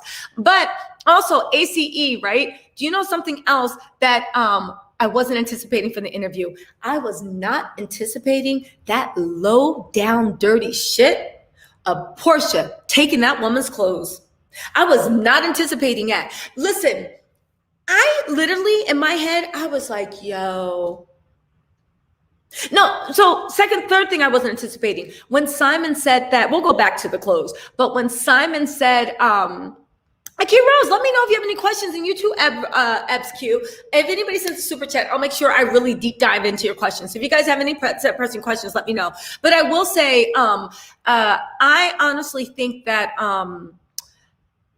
Simon, when it came to Fallon, I was very, very shocked that when Fallon moved out and he couldn't control her anymore, that Simon started calling her friends and family, threatening her that if she says anything, he was going to destroy her, and he was going to say that she was cheating with Jalen, and that he had a videotape set up to show that. He told her basically, and Fallon was like, you know that? He's like, I don't care. I'll destroy you. I'll ruin your reputation. Now let's not forget, right?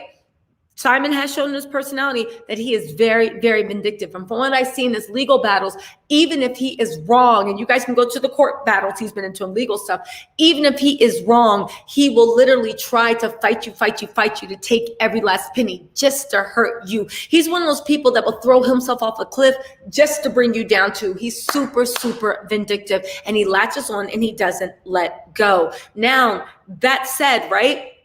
I was very, very shocked about the fact that he actually called the friends, and they had text messages to prove it too, right? Called the friend and in text message and threatened his whole scheme, called her, and not just her, everybody in her family, and threatened the whole scheme. He dropped the mask. Up until then, they thought he was nice and sweet. He dropped the mask and showed them the real deal, and then said, but I can't protect you from Porsha, what she's going to do to you. He literally said that Porsha was threatening that girl. Now, whether Porsha or not threatened her, I don't know, because Simon's such a liar. Who knows? Porsha was probably mad about that. But the point is, he threatened that not only was he going to lie and this and that, but his girl was going to go get her too. That was some really gutter shit. And it lets you know a lot about Simon. The third thing, again, I just said it, is shit about the clothes. Now, I know, let's talk about those clothes, because a lot of people were like, how's that possible? Porsha this and Fallon's this big. First of all, y'all act like Porsha is plus size. Porsha is a curvy girl, but let's not get it twisted. Porsha is not over a size medium. Maybe TV makes her look bigger. Maybe Simon's little baby hands, because he can't really hold on to her, right? I'm about to get to the super chat. Hold on. Maybe his little reptile hands can't get around her, so he makes her look bigger. Porsha is no bigger than a size medium, and that's what that pandemic rate. You see what I'm saying, right? The fact that she said that the items, if y'all listen, the items were from J Lux label, JLUX. If you go to J Lux label, they sell stretchy one pieces, bikers and bandeau tops. You know, they're into that Kim Kardashian West spandex and heel look, right? Very Miami, very California glam. You know what I'm saying? That's the look they're into. Anyone that's ever had a pair of leggings, a size extra small pair of leggings can fit up to an extra large. Just like any woman knows, if you go inside and you see a stretchy dress or leggings and you really like it, right? If you are a small, you can fit into an extra small. Sometimes you might go up to a medium. Sometimes if you really like it, you might go up to large. Is it your correct size? No, but spandex moves.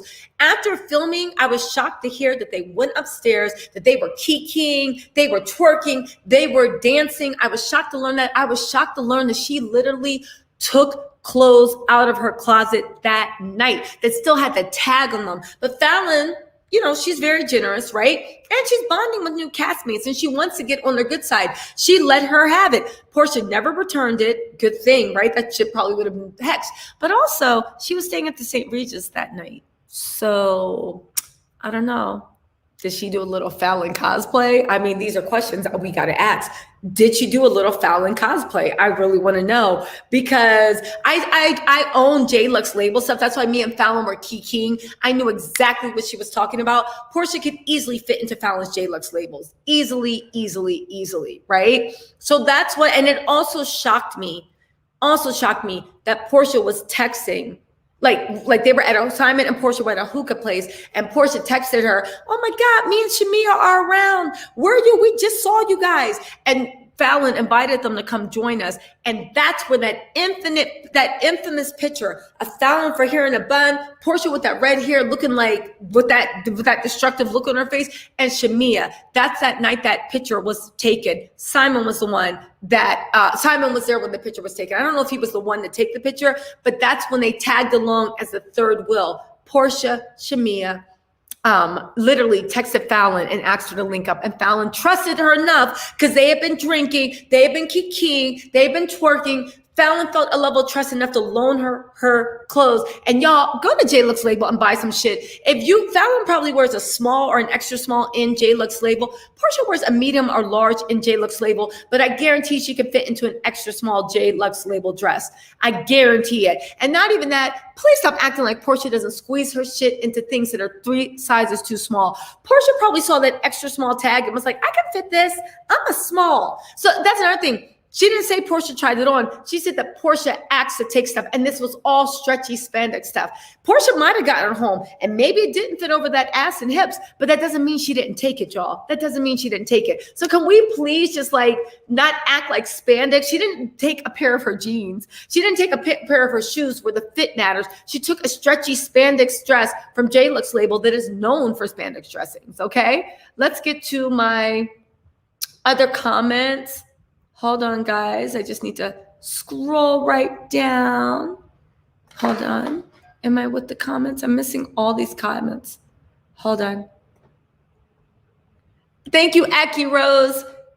Again, right? I wish I could put this up, but I think I lost the comment. Yeah, I lost the comment. I'm sorry, Aki Rose. Make another comment and I'll put it up on the screen. Let's see. What is your theory on Bolo, GA? My theory on Bolo is actually a pretty simple, straightforward one. I believe that Simon went on that trip for two reasons. One, I do believe, judging from what I believe, if you watch my exposés, you can make your own opinion. Judging from what I believe, Simon was keeping an eye on Porsha. I believe that he got off in his weird power thing about having his wife there, right? And then having his mistress. And Fallon had been married to the man for 5 years. So I'm sure that there are ways that she pushed back on the shit. But Porsha is still doing every trick in the book trying to get on his good side. So it was a power trip, right? I also believe that how Fallon told us that Simon was getting very, very jealous of the attention she was getting. I think that he looked at it as the whole point of signing up for Real Housewives of Atlanta was for him to get famous. So I believe Fallon, from what she told us on the interview, he looked at her as nothing but a tool. He looked at her as nothing but a tool for him to get famous, right? For him to get famous. And when she started getting famous and the producers didn't want him in scenes and the producers didn't want him around, I believe he took things into his own hands. And he said, I'm not letting her go on a trip without me because I'm not letting her go on a trip without me because that's not how it works. I paid all this money. I bought this house. I made all these fake bios all over the internet saying I'm worth $40 million. I did all this stuff, right?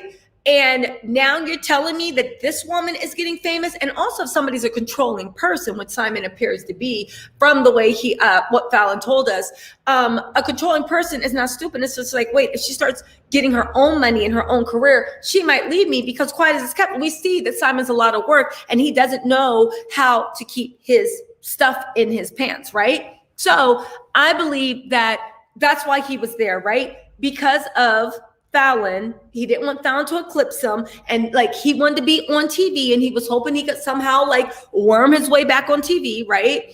And he just like when they at the pool, he was in the shots when the producers were trying to work around him, right? I also think that he got off on having his mistress and his wife there. He felt powerful. Now, from Porsha's angle of Bolo, judging from what I've seen and my investigations, Porsha just wanted to get some, like, who was it that said, it was somebody I was listening to on YouTube, it was almost like they were on something. Everyone was acting like, haha, mischievous. Porsha was acting like she was in heat, right? I believe that Porsha had some of Bolo. I don't know whoever else. I believe what Kenya said. Kenya does not lie, but also Candy. And I believe who else? Candy and one other person kind of back this up. I believe that she had some of Bolo, but I believe that the reason she went off on Kenya is not because Kenya, because I truly believe that it was just Dennis, or if Porsha was single, Porsha would have been like, I'm a free woman. She was doing her activist thing, and she might have tried to keep that facade up. But when Kenya kept needling her, I really do think that Porsha would have dropped that thing and cursed Kenya out, because Kenya knows how to get under Porsha's skin. The fact that she was giving Kenya looks of death, she was not playing with Kenya. I do believe that all that was because, right? All of this was because she thought that if Simon found out about Bolo, that it would be a real problem for her, because she was doing her best to steal that woman's husband. I think that's what was going on with the Bolo thing. And that is why,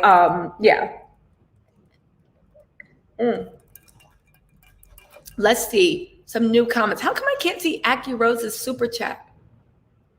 There we go. Simon Baskin. So, no, but here's the thing. This makes you wonder what Simon has on her, because he wasn't exactly powerful. But here's the thing you need to remember. Simon presents very, very, I'm looking for Aki Rose's thing, so excuse me if I'm not looking at the screen. Simon loved to present rich. When Fallon first was with them, he would just fly her out. He would always present rich. Simon, here's the thing. I actually thought the same thing. But after I talked to Fallon, I now realize that, this is the thing about, I feel like when you're in an abusive relationship, most people that are wife beaters, you look at them, they look like weak, pathetic men. Or at the very least, they don't look like superheroes. They don't look like you couldn't beat them in a fair one, right? But yet the wives are terrified of them. When someone gets in your head and they make you think that they hold all the chips, And it doesn't matter anymore whether they hold all the chips or not. You believe they do. And that's how people become in abusive relationships that they can't leave. You tell someone, don't worry, he can't do this, he can't do that. Or even men get in abusive relationships. She can't do this, she can't do that. But it doesn't matter what reality is. It's what she believes. And I do believe that Fallon actually believed that Simon could actually ruin her life. Now, when you say, what does Simon have on her? I don't think he has anything. But he didn't have anything when he made up that lie about Jalen sneaking in the door of them having an affair when he knew her whole family was over and they were coming back with food. And he knew that the door was broken. And that's why he was the one that told Jalen to go stay with her. Do you see what I'm saying? So when you're like, what does he have on her? Fallon knows Simon better than anyone. And she knows what he's capable of now. And this lie that Simon made about Valentine's Day, Jalen creeping on her, we're still arguing and talking about it, right? Right? Oh, dear Dana, I don't know how to make moderators. Can somebody explain how to make moderators? I really don't know. How do I make moderators? I'm going to see. Yes, what would we do without you? Put it in and make him marry me.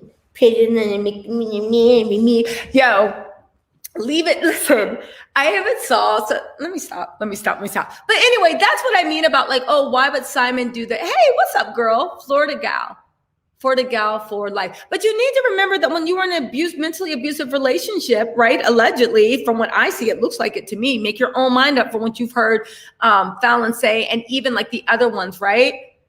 Yeah, that pic, Porsha's face told exactly who she is. Yo, Red Lily, that face was a face. I'm trying to find you, Florida gal. Here we go. That's a word. Dear Dana, let me try to make you moderator. T said, don't you remember when Dennis and Porsha was at dinner? Do you think Dennis knew about Simon at the time? Honestly, I do.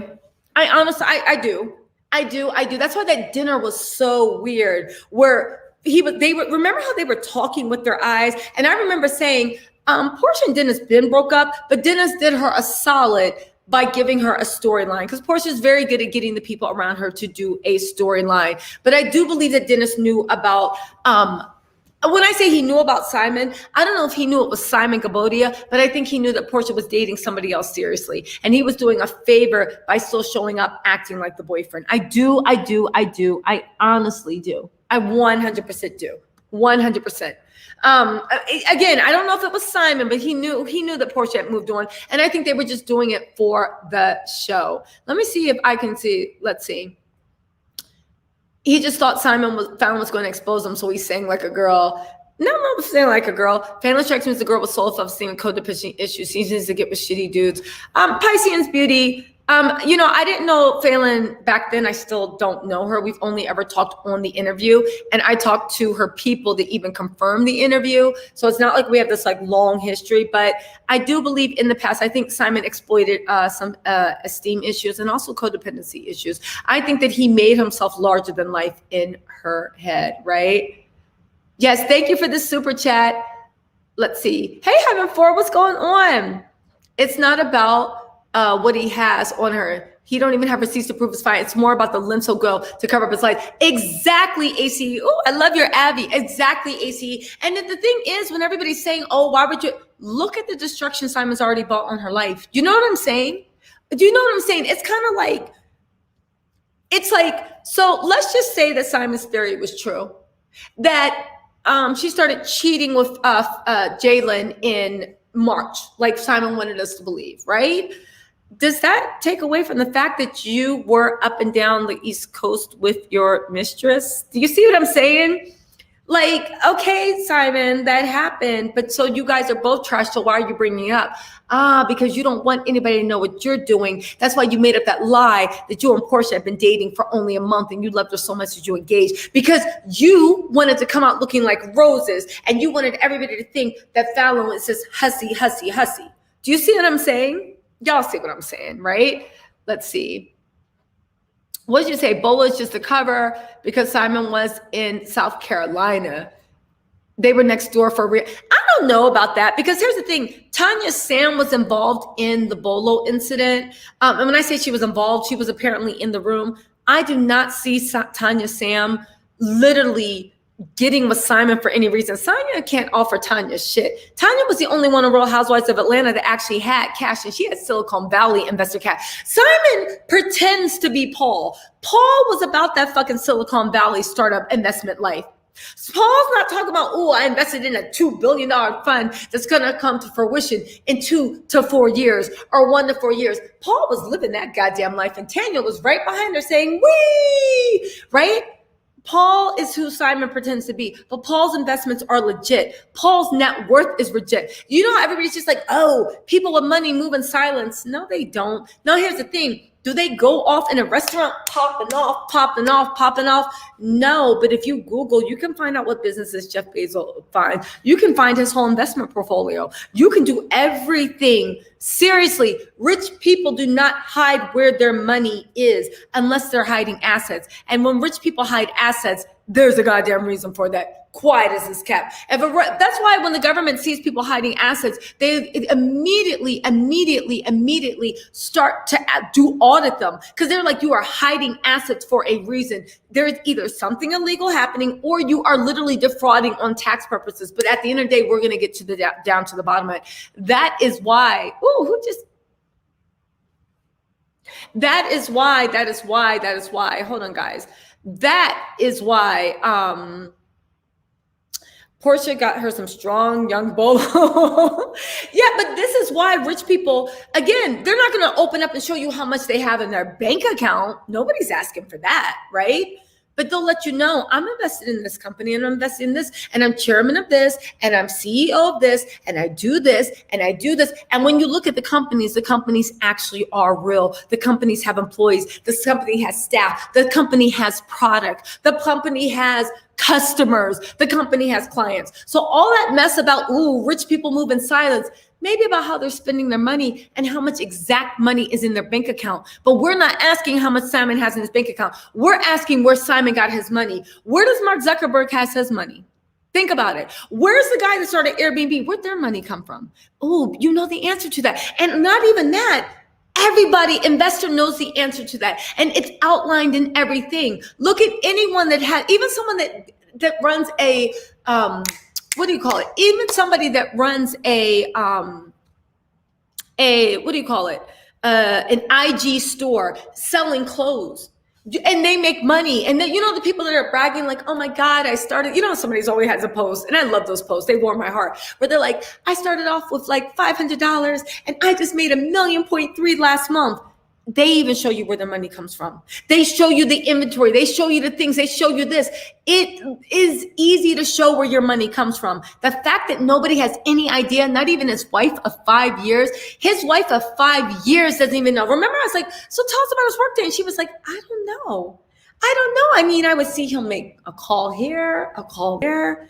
You know, he had an office in the house, but I didn't know what he'd do. He would every now and then say the price of oil is going up. Anybody that actually has ever dealt with anybody that literally is running their own business, whether it's $1 million business, a $50,000 business, or 100,000 or 100 million business, knows that when shit is going on, that's all they talk about. That's all they talk about, because it's their life. They are so, and it's like literally people get mad, like, God, all they do is talk about their work. Anybody that really has a business, a job, you talk about it. The fact that this woman was with you for 5 years, and when I flat out asked her, tell us about his workday, I don't know. I mean, he would go in a room, and sometimes he'd be like, the price of oil is going up or down, but he never really talked like, I never really saw him do much. I mean, honestly, and she was like, and then all the stuff that she said, that people were also DMing her, letting her know stuff, right? And she was like, I really don't know what he did. And I said, okay, did he have any employees? No. Did he have an office? I mean, I saw it, but nobody ever went there. It was just a room with a desk and a printer, not even a computer, a desk and a printer. And this is his wife of 5 years. So all you people playing Captain Save-A-Ho and going on different podcasts talking this shit, show me some receipts. Show me some receipts. Why doesn't Simon Show up. No, I don't even say that because I feel like he won't, because Simon's probably going to show an office. Simon's probably going to show an office that, you know, those offices that you can rent. Do you know what I'm talking about? Like, you can rent a whole office and it's decorated and everything, but you rent it by the month and it's usually like $3,000 or $5,000 a month. I could see Simon doing that, but he won't, because those type of offices, they advertise to everybody. And they're also on the real estate MLS, fully furnished office, that you can either rent by the month or by the year. So I mean, I kind of hope he does do that so we can rip it apart. But his own wife said that she never really saw him working, and they were together for 5 years, and she doesn't know where his money comes from. And he never even talked about where his money comes from. And he doesn't have any partners, and she never saw any clients, and she never saw him take meetings, and she never saw any of this for 5 years. Take it for what you want, right? Yes, sweets. As a matter of fact, I think his business office is that rental place on Peachtree where you can have, like, everybody just gets a room. The room doesn't, you know, or if you don't even want a room, they'll just be your mailing address. That's it, right? Let's see. T said you should get in touch with first wife, Mother.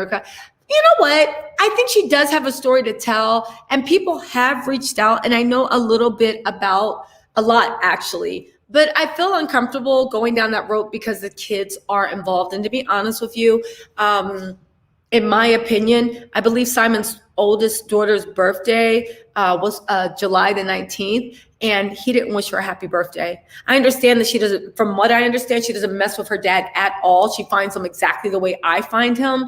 But I still messed up, because as a parent, it's your responsibility to always try to reconnect with the child.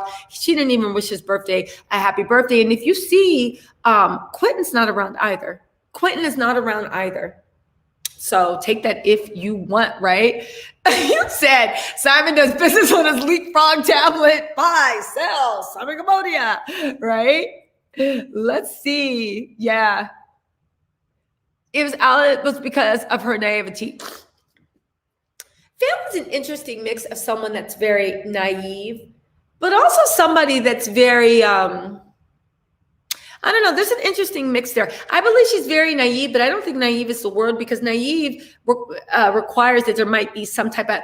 Falynn is very, very smart, but she's very, very trusting. And I do believe that when somebody gets into her insecurities, and again, I don't know Falynn, this is just from me talking. I believe that, I believe that Falynn's been through some stuff. I believe that's made her into the woman she is. And this is just what I get from her energy and aura. So don't go tag and Falynn. I didn't say anything like that. She didn't tell me anything about her life, but what I get from her energy and aura, I feel like she's been through some shit in life. And I think that she's always been able to land on her feet.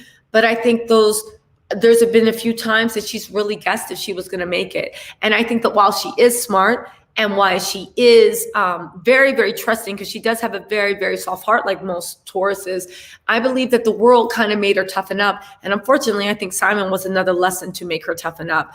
I hope she really does toughen up as much as she can, because I want really, really good things for her, and I don't want her to be taken advantage of people. So I hope that this was the last person in her life that really hurt her and really took advantage of her. You know what I'm saying? I hope. Let's see. Simon had to pay $2,000 in a divorce settlement. Exactly. But here's the thing about the divorce settlement. Like I was telling everybody, that was for the sale of the house, that much smaller house they lived in before they went to Real Housewives, right? Before he bought that $5 million mansion. So he's not even paying her out of his pocket. These are the proceeds from the house that when he sells it, he has to pay her. And I don't know if he's ever paid those proceeds, because it was two things of $50,000, right? Two things. I really do hope the best for Falynn. As a woman, right? As a woman, we've all been in situations where somebody hurt us, betrayed us, abused our trust, or even tried to drag our names through the mud, right? Again, even like that really hit me with Falynn and the call girl, not because I care so much about Falynn. Like I said, I really just talked to her one time. It's about the fact that as a woman, when people do find you attractive, the lies that they make up are very, very, very vicious. And all lies hurt, but there are certain type of vicious. You see what I'm saying? If Falynn was like, 80 years old and like this and that and not convictually attractive and all these things and didn't have like, would anybody be saying she was a call girl? Would anybody even have made it up? And that's why I actually researched, because I was like, shit, is she? Like, let's see. You know what? Because you know me, I'm always stumbling for the girls, but I'll be fair and honest. And I'm like, well, hold up. Do I have it wrong? Is Simon like the victim in this? But then I looked into it and I was like, no, these are all baseless rumors. And I bet you Simon was the one that started them, because why else would anybody start rumors about someone that everybody sees universally is just nice or sweet or just like unassuming, bit of homebody, bit of an introvert, and stay to herself. But as a beautiful woman, I consider myself a beautiful woman, but as a beautiful woman, the lies people make up of you are certain. Now, granted, nobody's ever called me a call girl, right?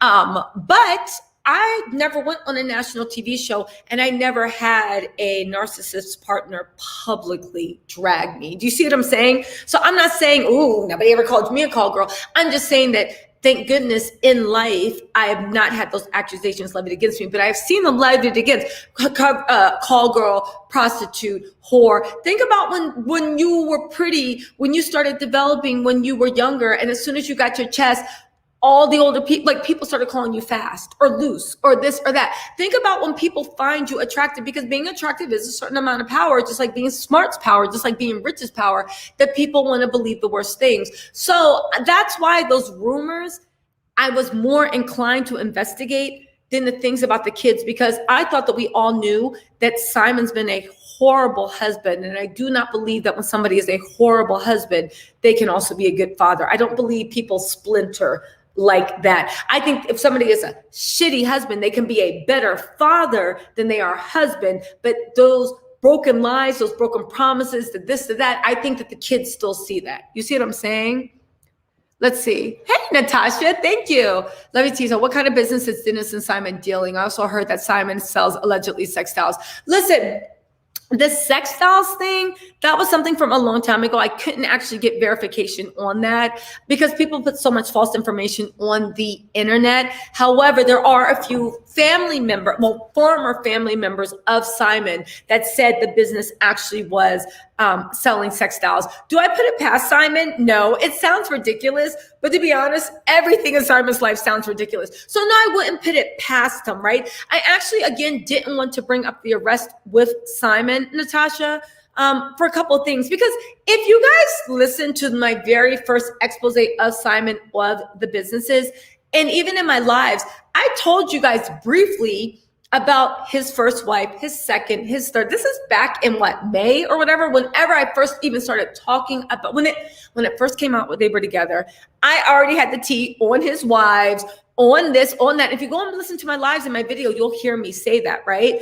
I never brought up Simon's prison because, to be honest with you, I mean, other people did a great job of doing that, right? So I could sit back and eat popcorn what? I was like, I don't gotta get my hands messy. Cheers to you. So I was eating popcorn ooh, really, right? But also, and watching the fallout, but also it's because for someone to get arrested, for someone to do things in their past, we've all made mistakes. I'm not perfect. I've made mistakes too. I've never claimed to be perfect, right? So when I look at someone, I don't just look. No, for someone to do something really messed up in their past, right? It's fine. Listen, to me, it's like finding out that somebody cheated on their ex, right?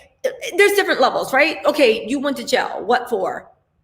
Did you go to jail for murder? Because if you did, lose my number. Oh, you went to jail for what? Hustling. You went to jail for what? DUI. You went to jail for what? Selling stuff in a business. Again, we're not talking about relationships. I'm talking about if I meet someone now and I find out that they went to jail when they were very young. I think he was in his 20s, right?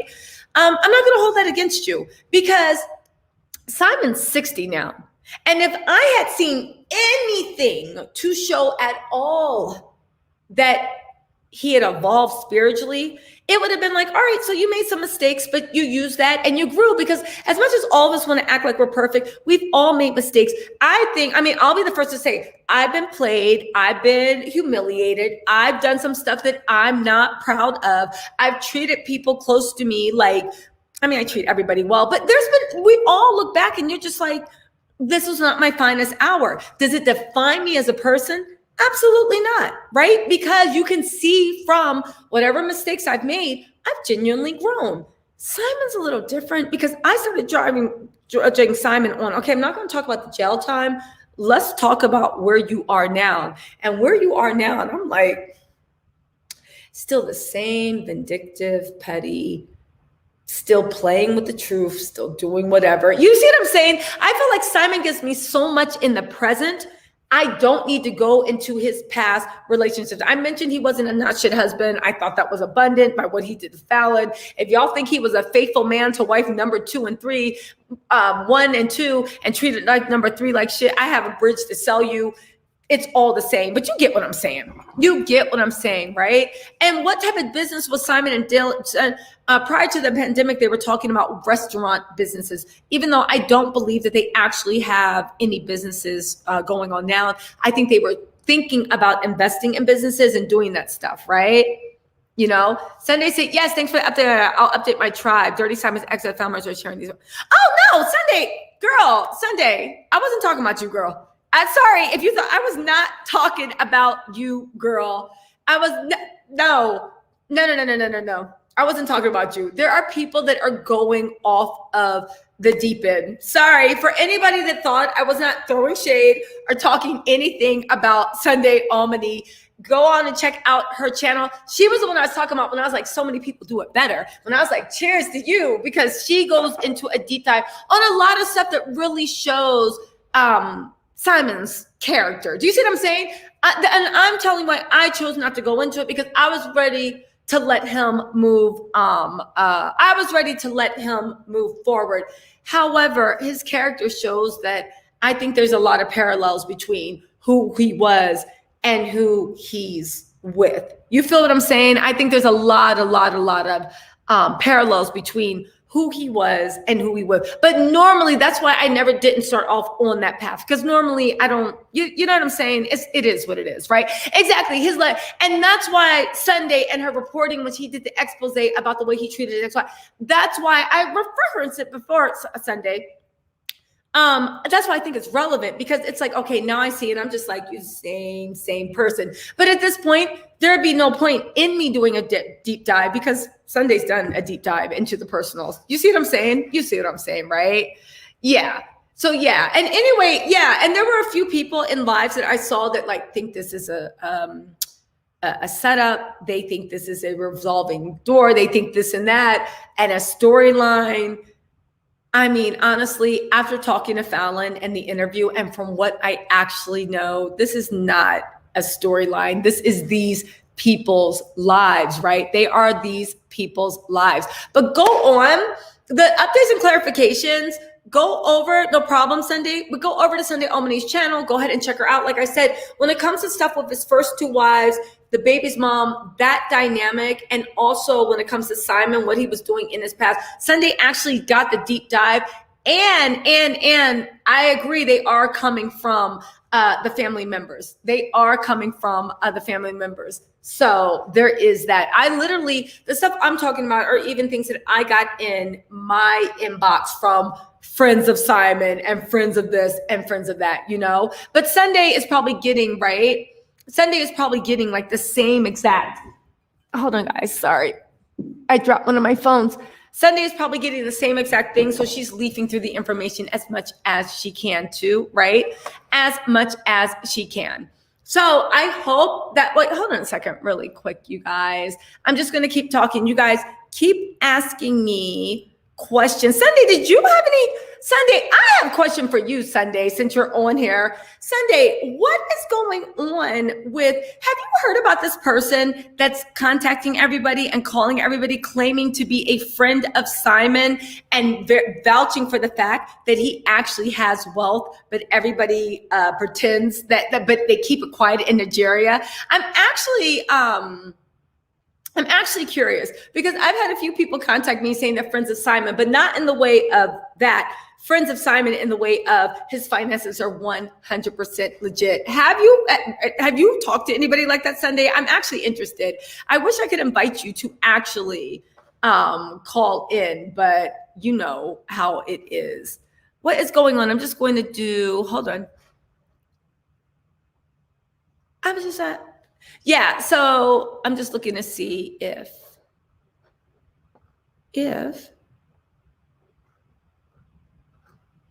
hold on. Let's see if I can do this.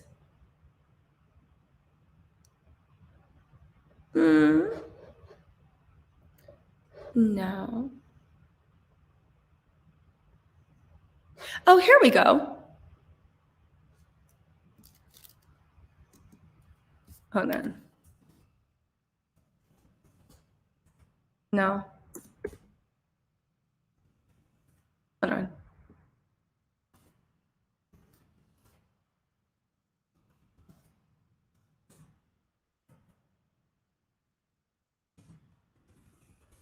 Dear Dana, what's your... Okay, I found the screen to add moderators. What did Sunday respond back? Hold on. What did Sunday say?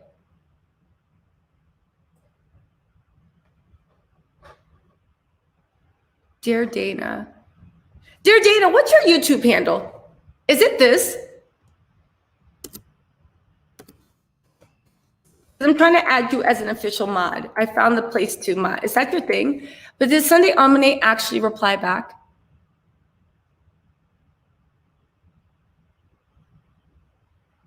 No. I don't think Sunday is at it.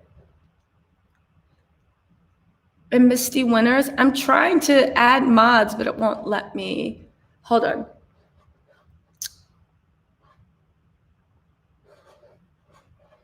I'm trying to add mods and see what it do, but it won't let me. Here we go. Okay, let me see. Let's see. Yeah, it's true. Virgo Princess, I'll give you that. When people don't like you, they'll say the worst thing ever. Where are you at, dear Dana? There we go. There you go. And then who else?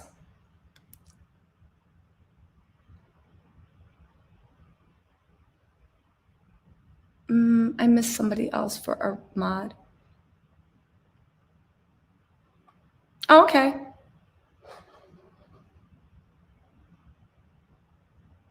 There you go.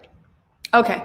So yeah, I don't understand. Okay. So anyway, y'all, listen, is Porsha manipulating Simon? I don't know, right?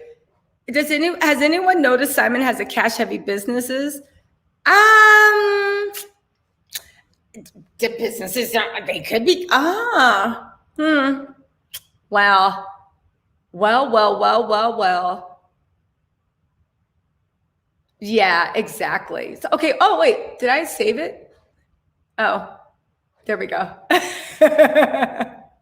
You're like, girl, I added you, but I didn't hit save. All right, I just hit save. All right. Let's see. You're accurate with your assessment of this and understanding Simon narcissistic traits, unlike Sunday. No. I'm not even going to say that.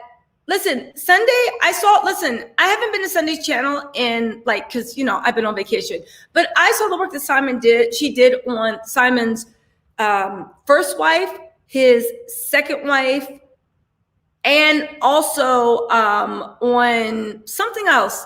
And it was actually from the information I got, the stuff about his first wife, his second wife, and also the stuff about him being arrested was actually from what my research showed. I believe what she's saying. I believe it. I think it was actually, I believe, right? My jury said dirty Simon's unknown for them in a fall. Okay, so Sunday, I can agree. Yes. Oh, thank you, Dr. J119.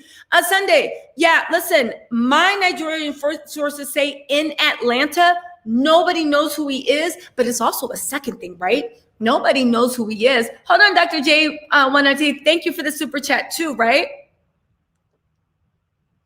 Yes. Oh, is that what happened on Bishop's channel? It happened on 2 other channels too. I didn't know it was Bishop's channel, Dr. J193. But I will say, back to you, what you're saying, Sunday, 2 things are going on. A lot of people in Atlanta, I'm talking about the African wealthy elite. They don't know who Simon is. Simon's parents were not wealthy. Simon's parents were not elite. Fallon knew them before his dad tragically passed away. And it was whatever, right? So we won't talk about his parents because that must be, no matter what you think of them, it must be horrible to have lost a parent, right? But what I am saying is Sunday's right. And over in Nigeria, right? his name is known, but not him and not his part of the family. Again, there are a few people in Atlanta that can't stand his guts, and they have money. And unlike Simon, who might have gotten his money from a faulty wire transfer he didn't get back, ha ha ha, jokes, right? Yeah, that says what it is, you know. Simon is allegedly an Asian. Allegedly, right? Yes. Thank you so much, Sunday, for the super chat. No, listen, I believe her sources say that he's unknown to them. And listen, Sunday, it happened to the Bishop channel. Listen, I didn't know it happened on the Bishop channel. Well, actually, no, I think I saw the Bishops, but it happened on 2 other YouTube channels too, because a couple of people inboxed me. So there is that, right? Oh, okay. And also, I will say, right? I will say that when Simon was maybe incarcerated, the whole thing about sex stuff, I think it was dolls. I don't know if it was, I think it was dolls. Let's take the word sex out of it, but I think it might have been dolls. Sunday can confirm that, right? Sunday, it was dolls. But the whole thing is, right? The whole thing is, listen, the truth of the matter is he was actually locked up. The truth of the matter, he does not have a close relationship with his kids. The truth of the matter, he did his first wife dirty. He did his second wife dirty. We know for a fact he did his third wife dirty. Now, whether she did him dirty right back, you guys can make up your own mind on that. And his new girlfriend, I'm willing to bet he's going to do her dirty too. Some truth to Simon. It was selling dolls of some sort. Again, it was some type of doll. Okay, you know it's time to go because I keep knocking this damn earring out of my head, right? Out of my head. Just out of my head, right? Let's see. You're not digging the whole. Who are we talking about immigration? Who's talking about immigration? It's highlighted message, right? Like a $sign to the bottom, right? Who's talking about immigration? You guys, no xenophobic comments, okay? Even the YouTube bloggers from South Africa don't know him. She has a huge following. She always brings up, what's her name? Alawami? I have to follow her. I don't know that. I didn't know that. We're going to have to follow her and see what happens. But anyway, y'all, what else do y'all want to talk about? What else? Listen, this should be our victory thing. You know, it's a celebration every time we link up. We've been vindicated on everything that we have been saying. And now we just have to sit back and watch it burn. And you know what? I don't wish bad on anyone. However, I do find it amusing to watch people reap. Sorry, my hair is flat on one side. I do find it really funny and interesting to watch people reap what they sow. I really do. I never wish, and I got my co-host Palmy, right? I never wish bad on anyone, but I find it amusing to watch people reap what they sow. Now, if I care about the person, I'll try to get involved and be like, please don't plant those seeds. Please don't plant those seeds. But when somebody literally goes out their way and fights to plant the seeds of wrath and it grows into something they can't even control, I find it very, very amusing. So I'm sitting back. I got my sparkling water. I have my ice cubes. I'm ready to go, right?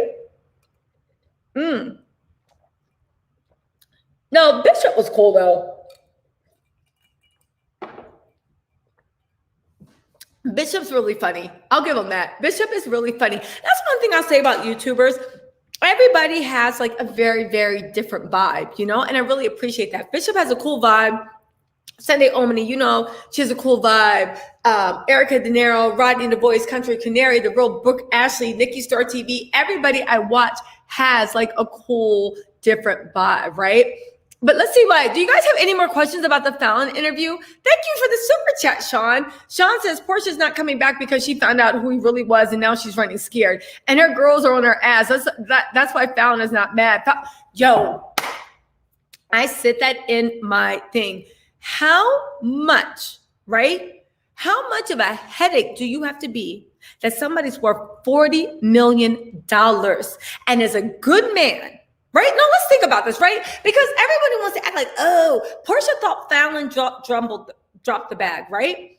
Do I think Simon's attractive? Absolutely not. But how much of a headache and bad in bed do you have to be that you are worth $40 million? You are a loving husband, a supportive father, and you're doing the damn thing, and you're worth $40 million. And you mean to tell me and let's just go by what Simon says. You mean to tell me that Falynn, Miss Taurus, Miss Earth sign energy, because Tauruses don't believe in being broke. You mean to tell me that she was seduced by sleeping with her assistant that she's known for all her life? Is this what you're telling me? Because it doesn't add up to me. It literally is like, how much of a problem do you have to be that even though she fought for it, at the end of the day, she was like, man, you can go ahead. That's somebody else's problem. How much of a problem do you have to be? Nobody, and I agree with, sorry, Sean, Porsha's not coming back. I agree with you completely, Sean. Porsha thought she was securing the bag. Fallon let it go because she's like, at the end of the day, she knows it's not worth it. And once she got past the mental hang up, she was like, it's cool. You know the way Fallon's like, it's cool. I mean, could be yes. Could be no. Fallon was cool with it. Why is she so cool with it? Because Porsha thought she was getting a bag and she was securing an empty purse. You know how you know that she's securing the empty purse? I'll tell you, right? Why am I missing these super chats from Tasha? I see. Okay, here we go. Yo, Fallon is not mad at all because Fallon is not losing anything, right? Anything. You know how you know?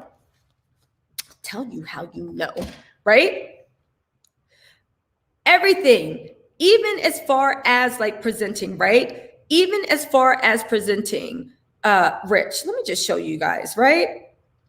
And this is how you know that Porsha is literally thinking like, damn, she's running scared and she's trying to get out of it. Now, she is a Cancer, so I know what she's going to do. She's going to double down and try to be down for her man because her pride, but eventually she's going to let that go. Do you know how? Because they showed this picture, right? And I said, God damn it, right? My girlfriend sent me this picture, but let me just go to the Instagram and actually show you guys, right? My girlfriend was like, oh my God, right? Hold on.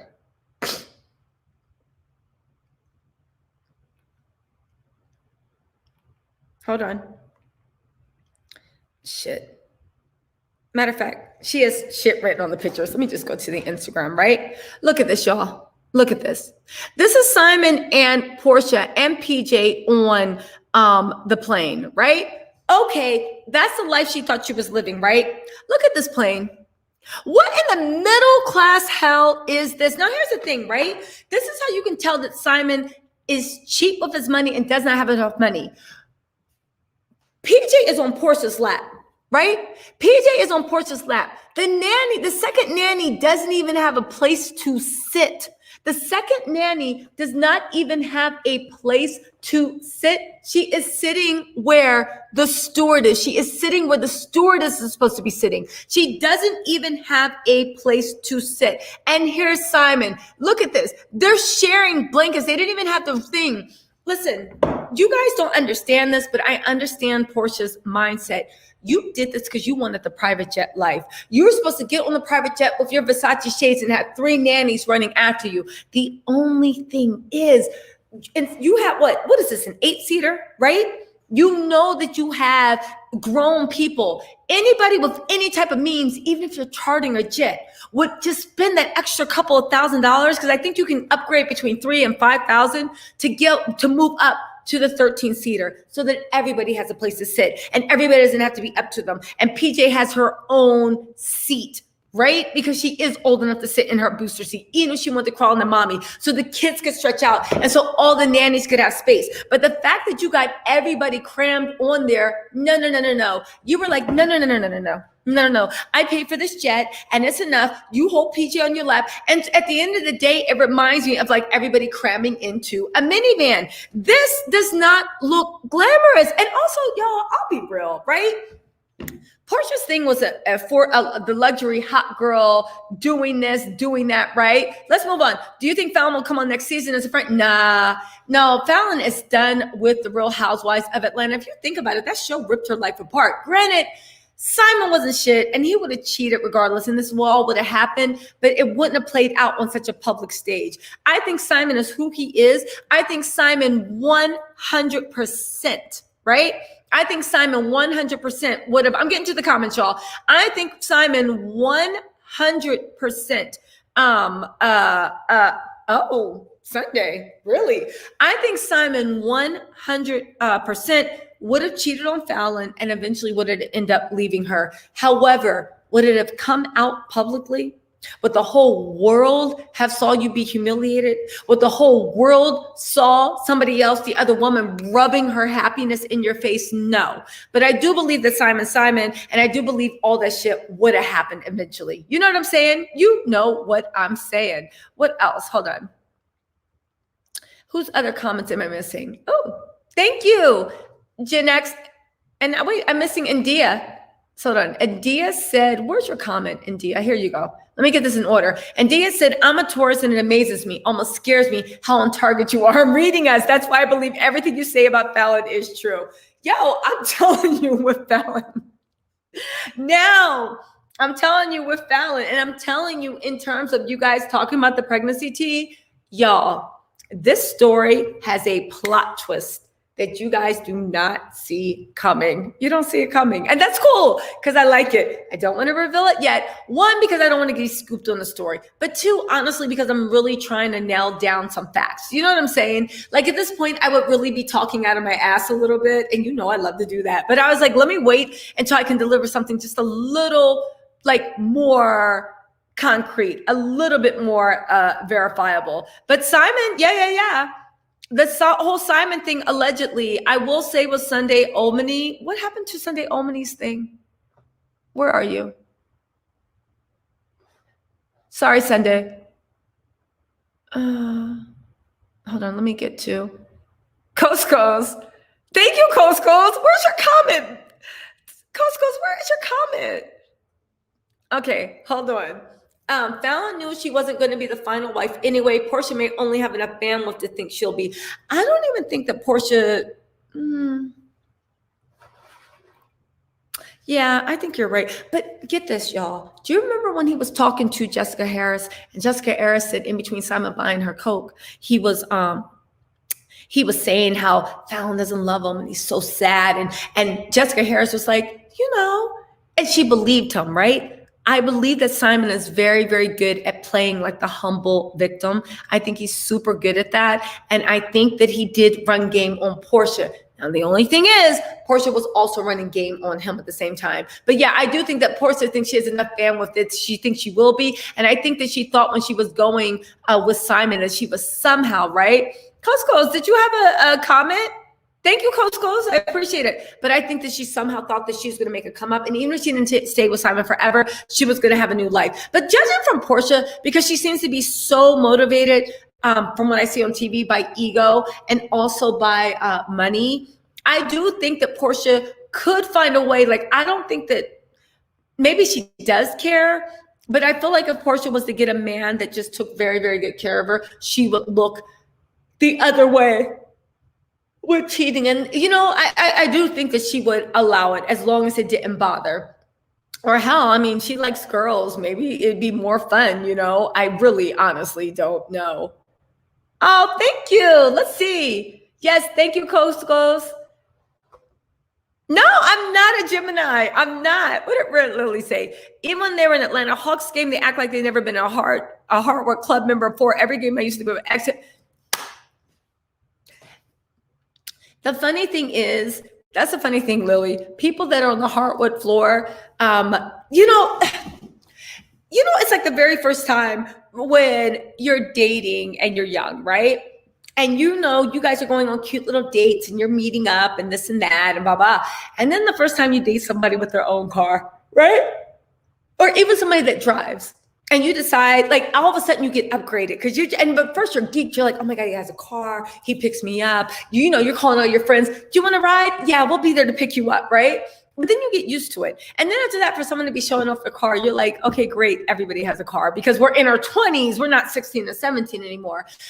The way that he was so happy to be there, And honestly, the way Porsha was so happy to be there, but I think that's because Porsha thought there were billions, right?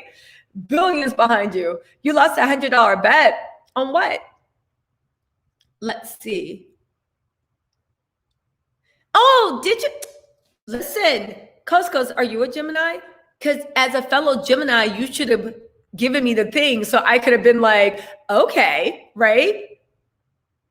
As you go, literally, you should have given me the wink because I think you're a Gemini and been like, yo, just say you're a Gemini. And I'd have been like, okay. What sign am I? I'm going to reveal my sign when I get to 20,000 subscribers. I'm close, but right?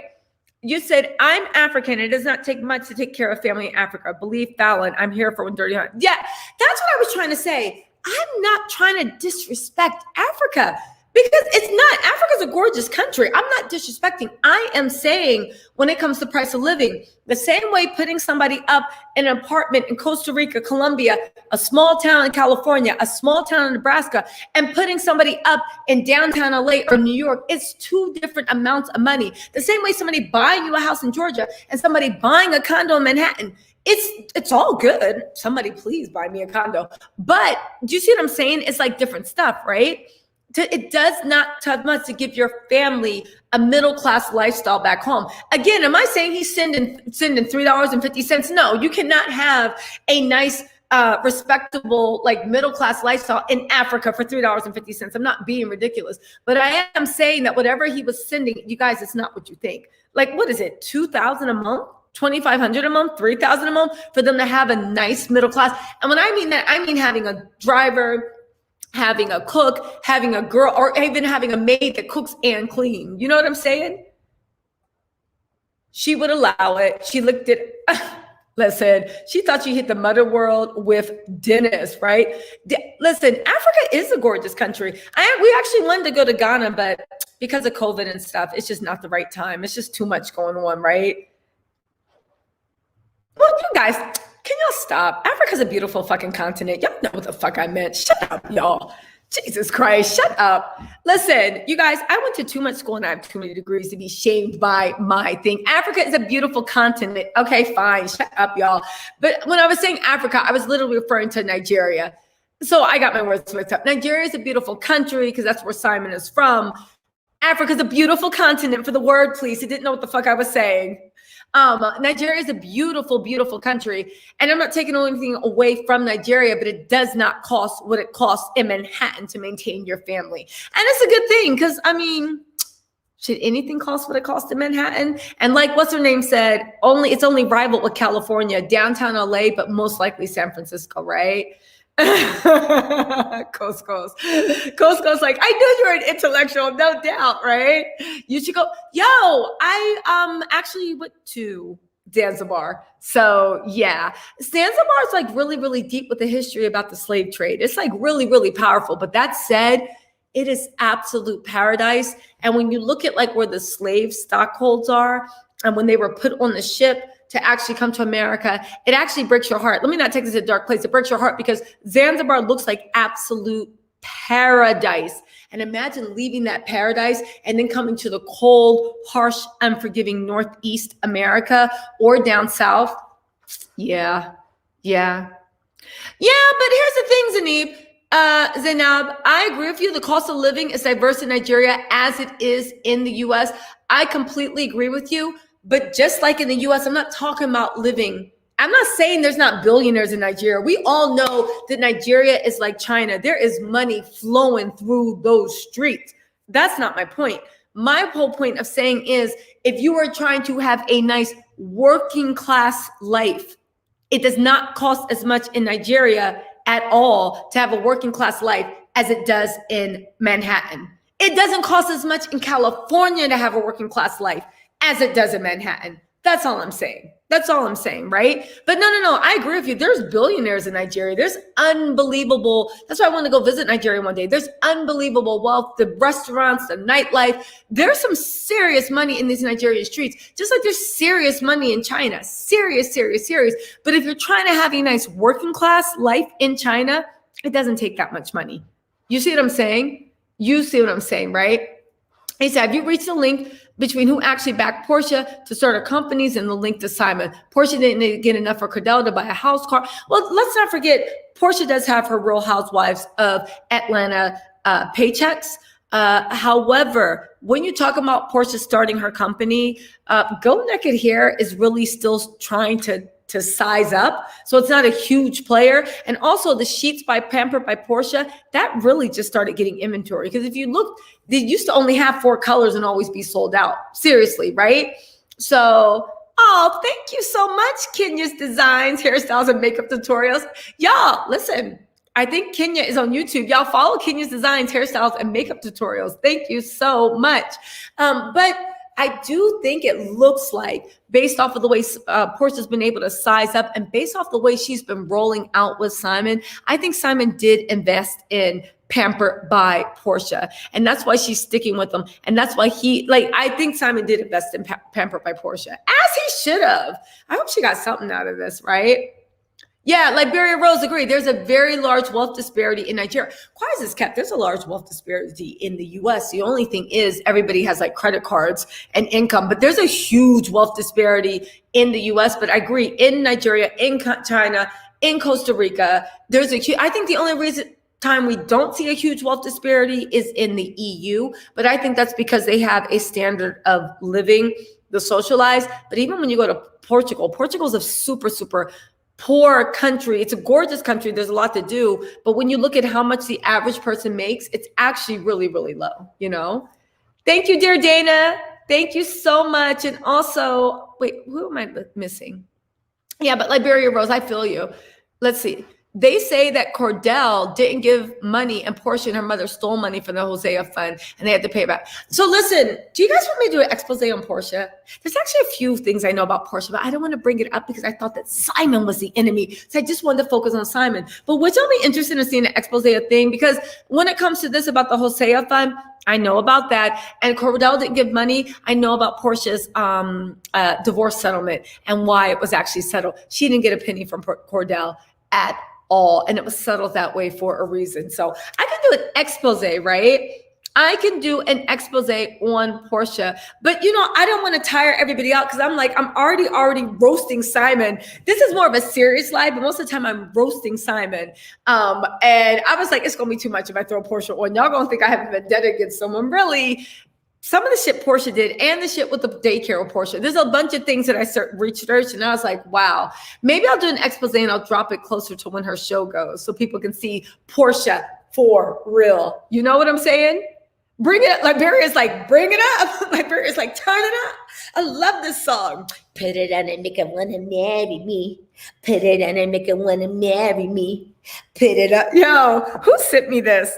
One of the girls, who sent me this? I need to go to my YouTube, right?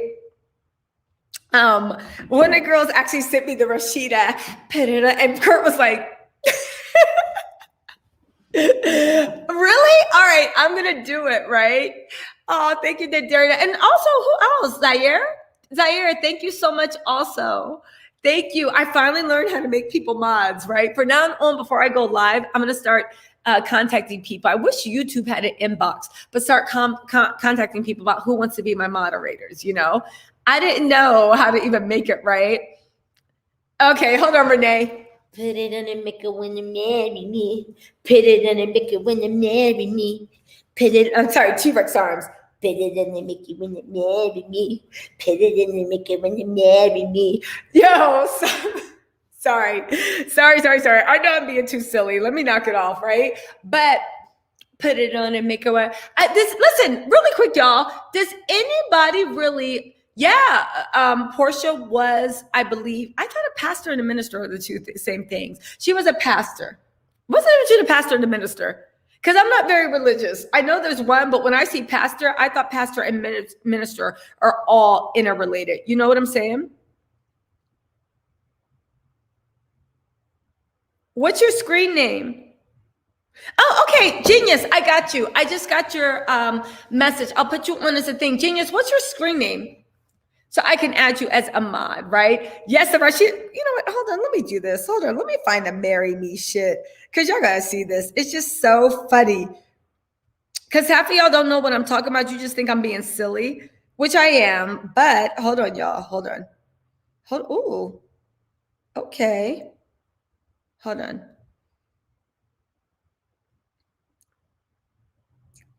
Hold on, guys. I'm going to do the marry me thing.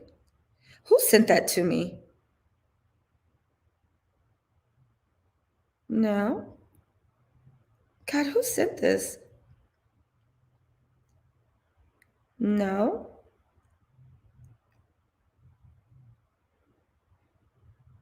Is this it? No. Damn. Why can't I? Oh, here we go. I got this from Flawless Jamaican. Y'all follow Flawless Jamaican on Instagram. It's flawless_Jamaican. Yeah, flawless_Jamaican. And she has an Abby that's going like this. All right. Hold on. Look at Kurt's face.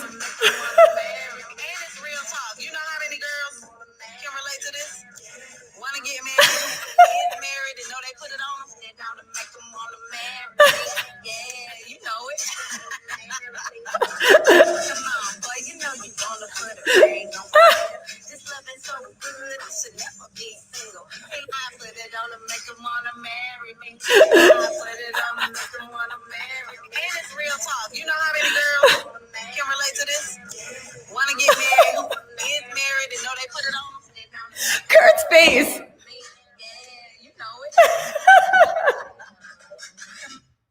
Thank you, flawless_Jamaican. Thank you for sending me that. Kurt's face in that. Right. Oh, only plays 20 seconds. Whoops. Kurt's face in that. Kurt's face. Kurt was like, toward the end, he literally looked scared. He literally looks scared, like something is wrong with her.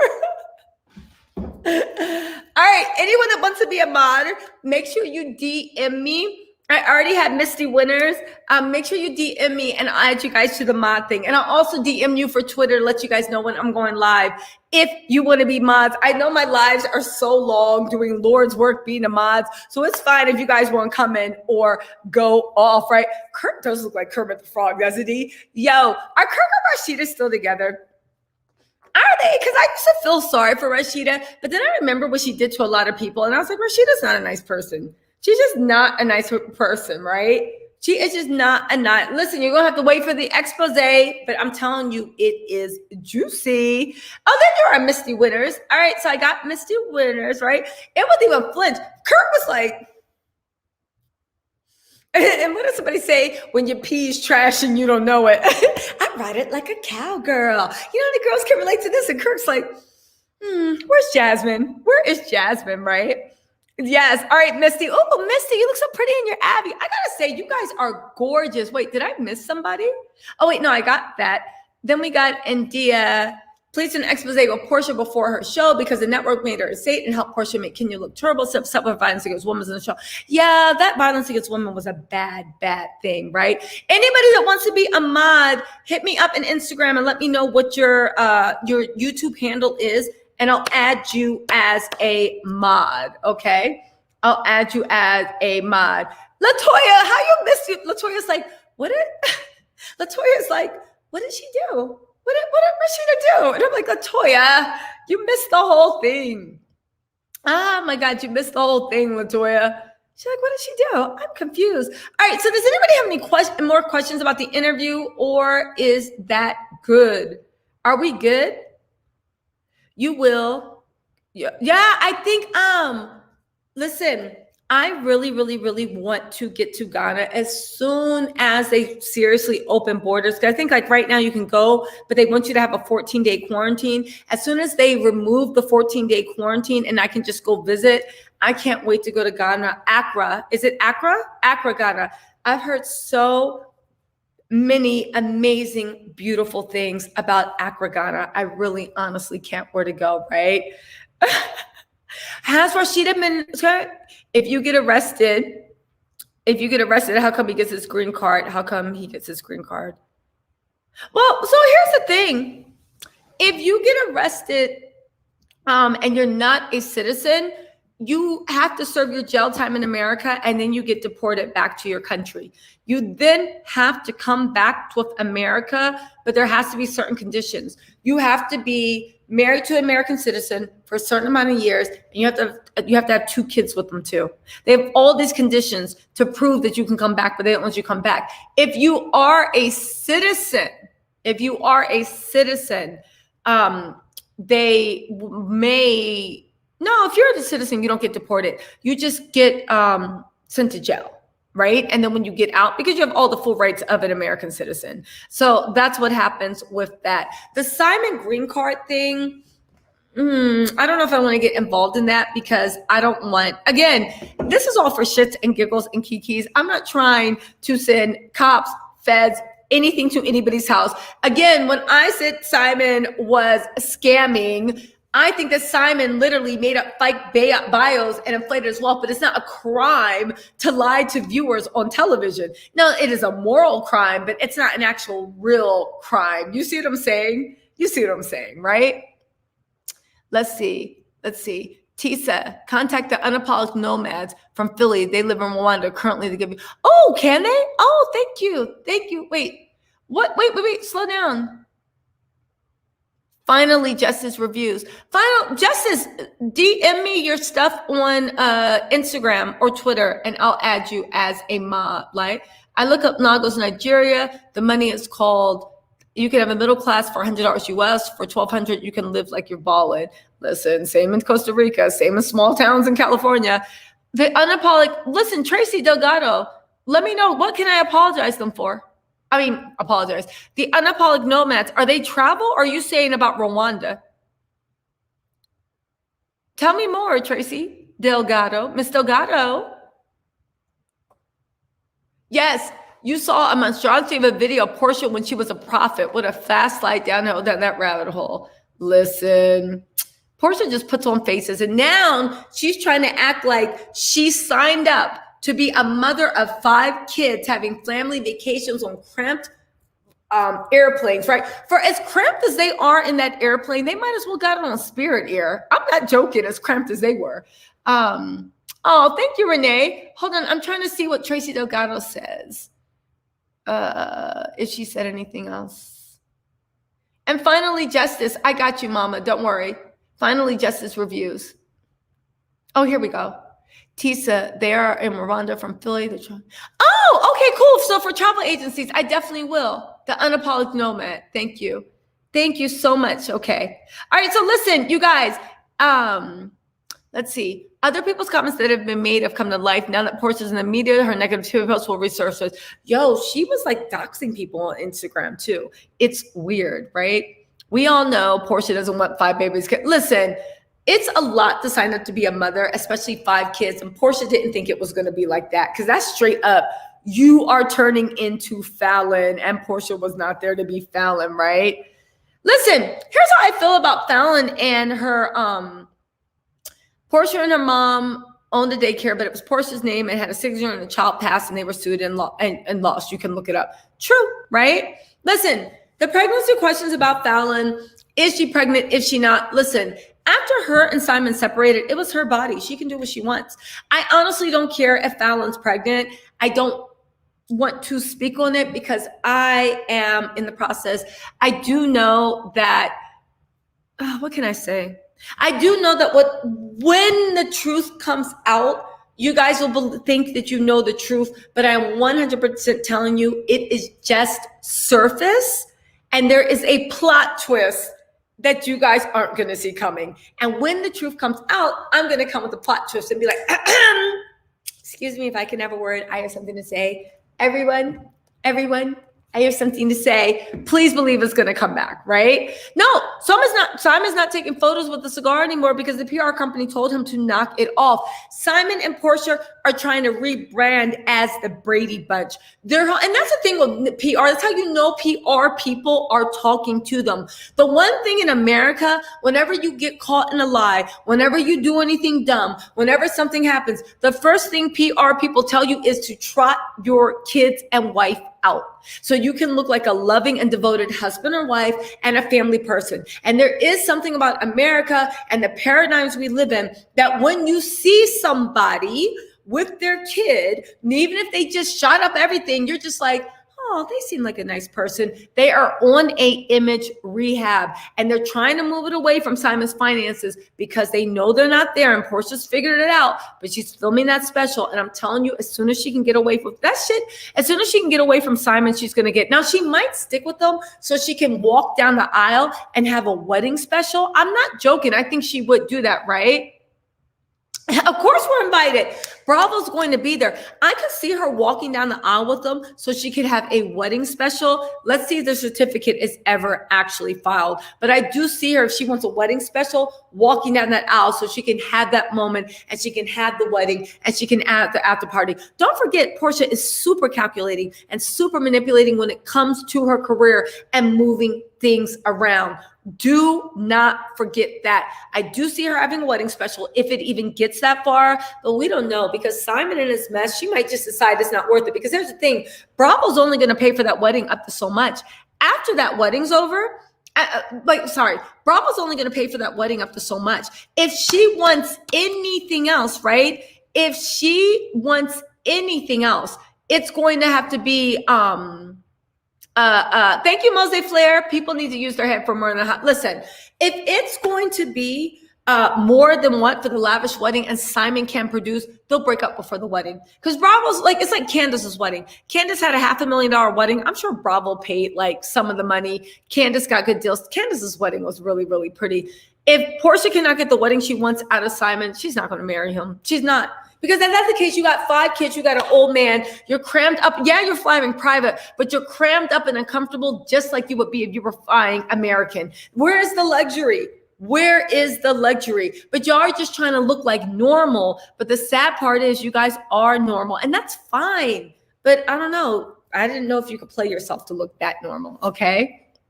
Listen, yeah, let's see if they actually get a marriage certificate. Because like Lily said, right, you might have to pay child support to marry them, right? Yeah, but again, right, if you go to Africa, you have a negative COVID test. So, yeah, but the thing is, a lot of parts of Africa I wanted to visit, they also have the 14-day quarantine still going on. I don't want to do a 14-day quarantine. I want to hit the ground running. As soon as they lift up the quarantine, because a lot of places in well, let's see, Southeast Asia is not even open. A lot of places I wanted to go, again, are not open. Europe's open, of course. Negative COVID, but a lot of places in Africa I want to go to, it's literally whatever. Anyway, y'all, I got to get out of here. Again, whatever, we'll talk about it. We'll talk in the comments. Let me know what you want to hear, right? Listen, Porsha is calculating, but she also calculates wrong math, always coming up short. Porsha is always coming up short, and she is always, like I said, she lacks discernment. She is willing to do what she needs to do to enrich herself, but she doesn't have that much feeling because her feelings always get caught up. Her feelings always get caught up. She's so emotionally intelligent, but what nourishes her also destroys her. So you get that, right? Yeah. Yeah, Simon's sugar mama. The gag is, and Simon knows now that he has her, she just can't drop it because what's going to happen to her spinoff? What's going to happen with this? She needs a relationship. She needs an image rehab. She wants to do Black Lives Matter. So we're going to wait for the bullshit. Anyway, y'all, I got to get out of here. I've been on here for too long. I'm sorry, I just wanted to clarify all of that shit that was going on with Fallon, the things that you guys missed, and I hope we can, I don't know, I'm going to put another video out, not about this, but something funny. All right, I'll see everybody later. Talk to you later. Bye. Oh, thank you, Renee. I appreciate it. And also, what am I doing? Leave me so quick. Thank you so much, dear Dana. Thank you so much, Carol, right? My other mod, hold on, let me make sure I know who my mods are. Thank you so, so much. I appreciate all the mods. Thank you for everyone and everything. I really, really appreciate it. And I'll also add the other, Zari, right? There we go. Thank you to my mom. Oh, look at your Abby. Got some good looking people in my life. You guys, your Abbies are absolutely killing it. Zari H, thank you so much, dear Data. What's up, Quana? Hey, Quana. Renee, my spirit Adam. Tracy Delgado's like, Tisa, go to bed. I'm going to go and talk my boyfriend's ear off next, right? He's going to be like, damn it. She's still got a little talk in her. Good night, everyone. And Lily, thank you so much, right? You're right, Lily. Her eyes do see money more than everything. Everybody, thank you so much. Kenya's Designs, Hairstyles and Makeup, Misty Winners, and all my new mods. Thank you so much, you guys, for even stepping up. And thank you so much for rocking with me. And I just have to say before I go, everybody have to click off. Don't click off yet. I just have to say before I go, y'all, I want to thank all you guys.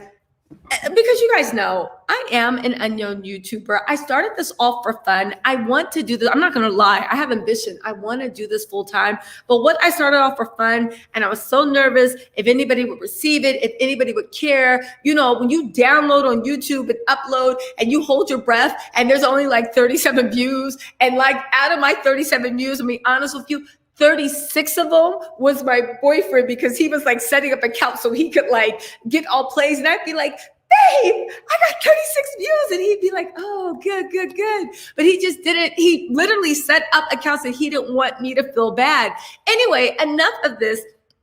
I literally caught some of you guys' attention, and then more of you guys came and more of you guys came. And I really appreciate the fact that I'm literally a small unknown YouTuber, and I have you guys in my live for 1,021 of you guys just listening to us talking like we're friends, doing this, doing that, doing the damn thing. I appreciate you guys so much because honestly, without all of you, Lily, Dana, everybody that even was with me from the beginning when I had 2 subscribers and nothing, I literally would have never had Claudia in my life. I literally never would have wished it out into the universe that I want to Fallon. And Fallon or somebody that knows her be listening and literally connecting me for all the opportunity I've gotten is for real, just because of you guys and the fact that you guys believed in me. And it's so awesome. And honestly, I'll do this like in the beginning, but I really just wanted, oh, thank you, Sunday. And of course to you, Sunday too. You were like one of the first people that like shouted me out, you and Michelle ATL, and shouted me out and credited me, no problem. And again, I'm telling people to subscribe to Sunday and Michelle Brown from ATLian,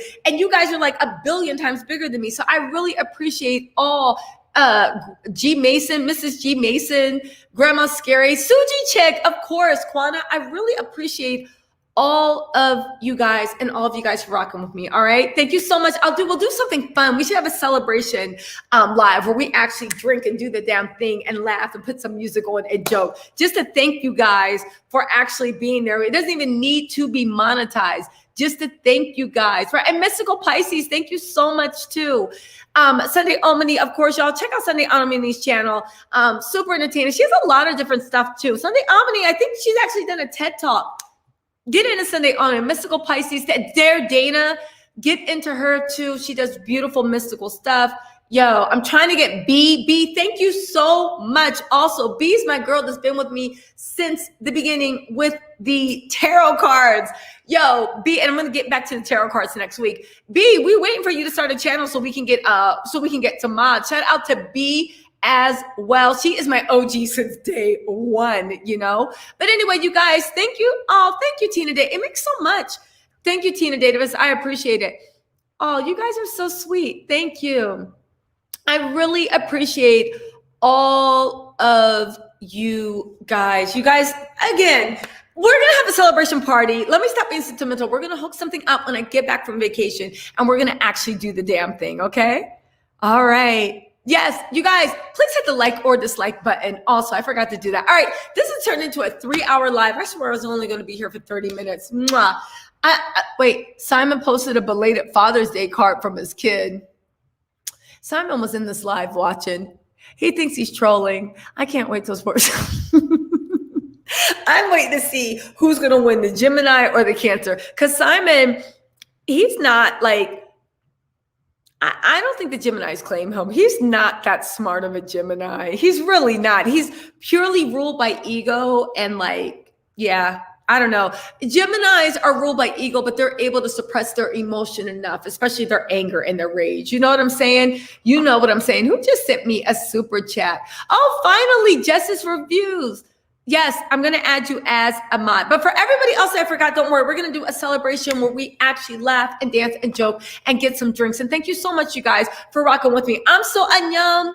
You guys are with me, and we are going to be a little engine that just chews up that thing. Oh, and also I think I'm going to start for now on when we have lives, especially when I review last thing, because this is going to be important. Don't leave yet. This is important.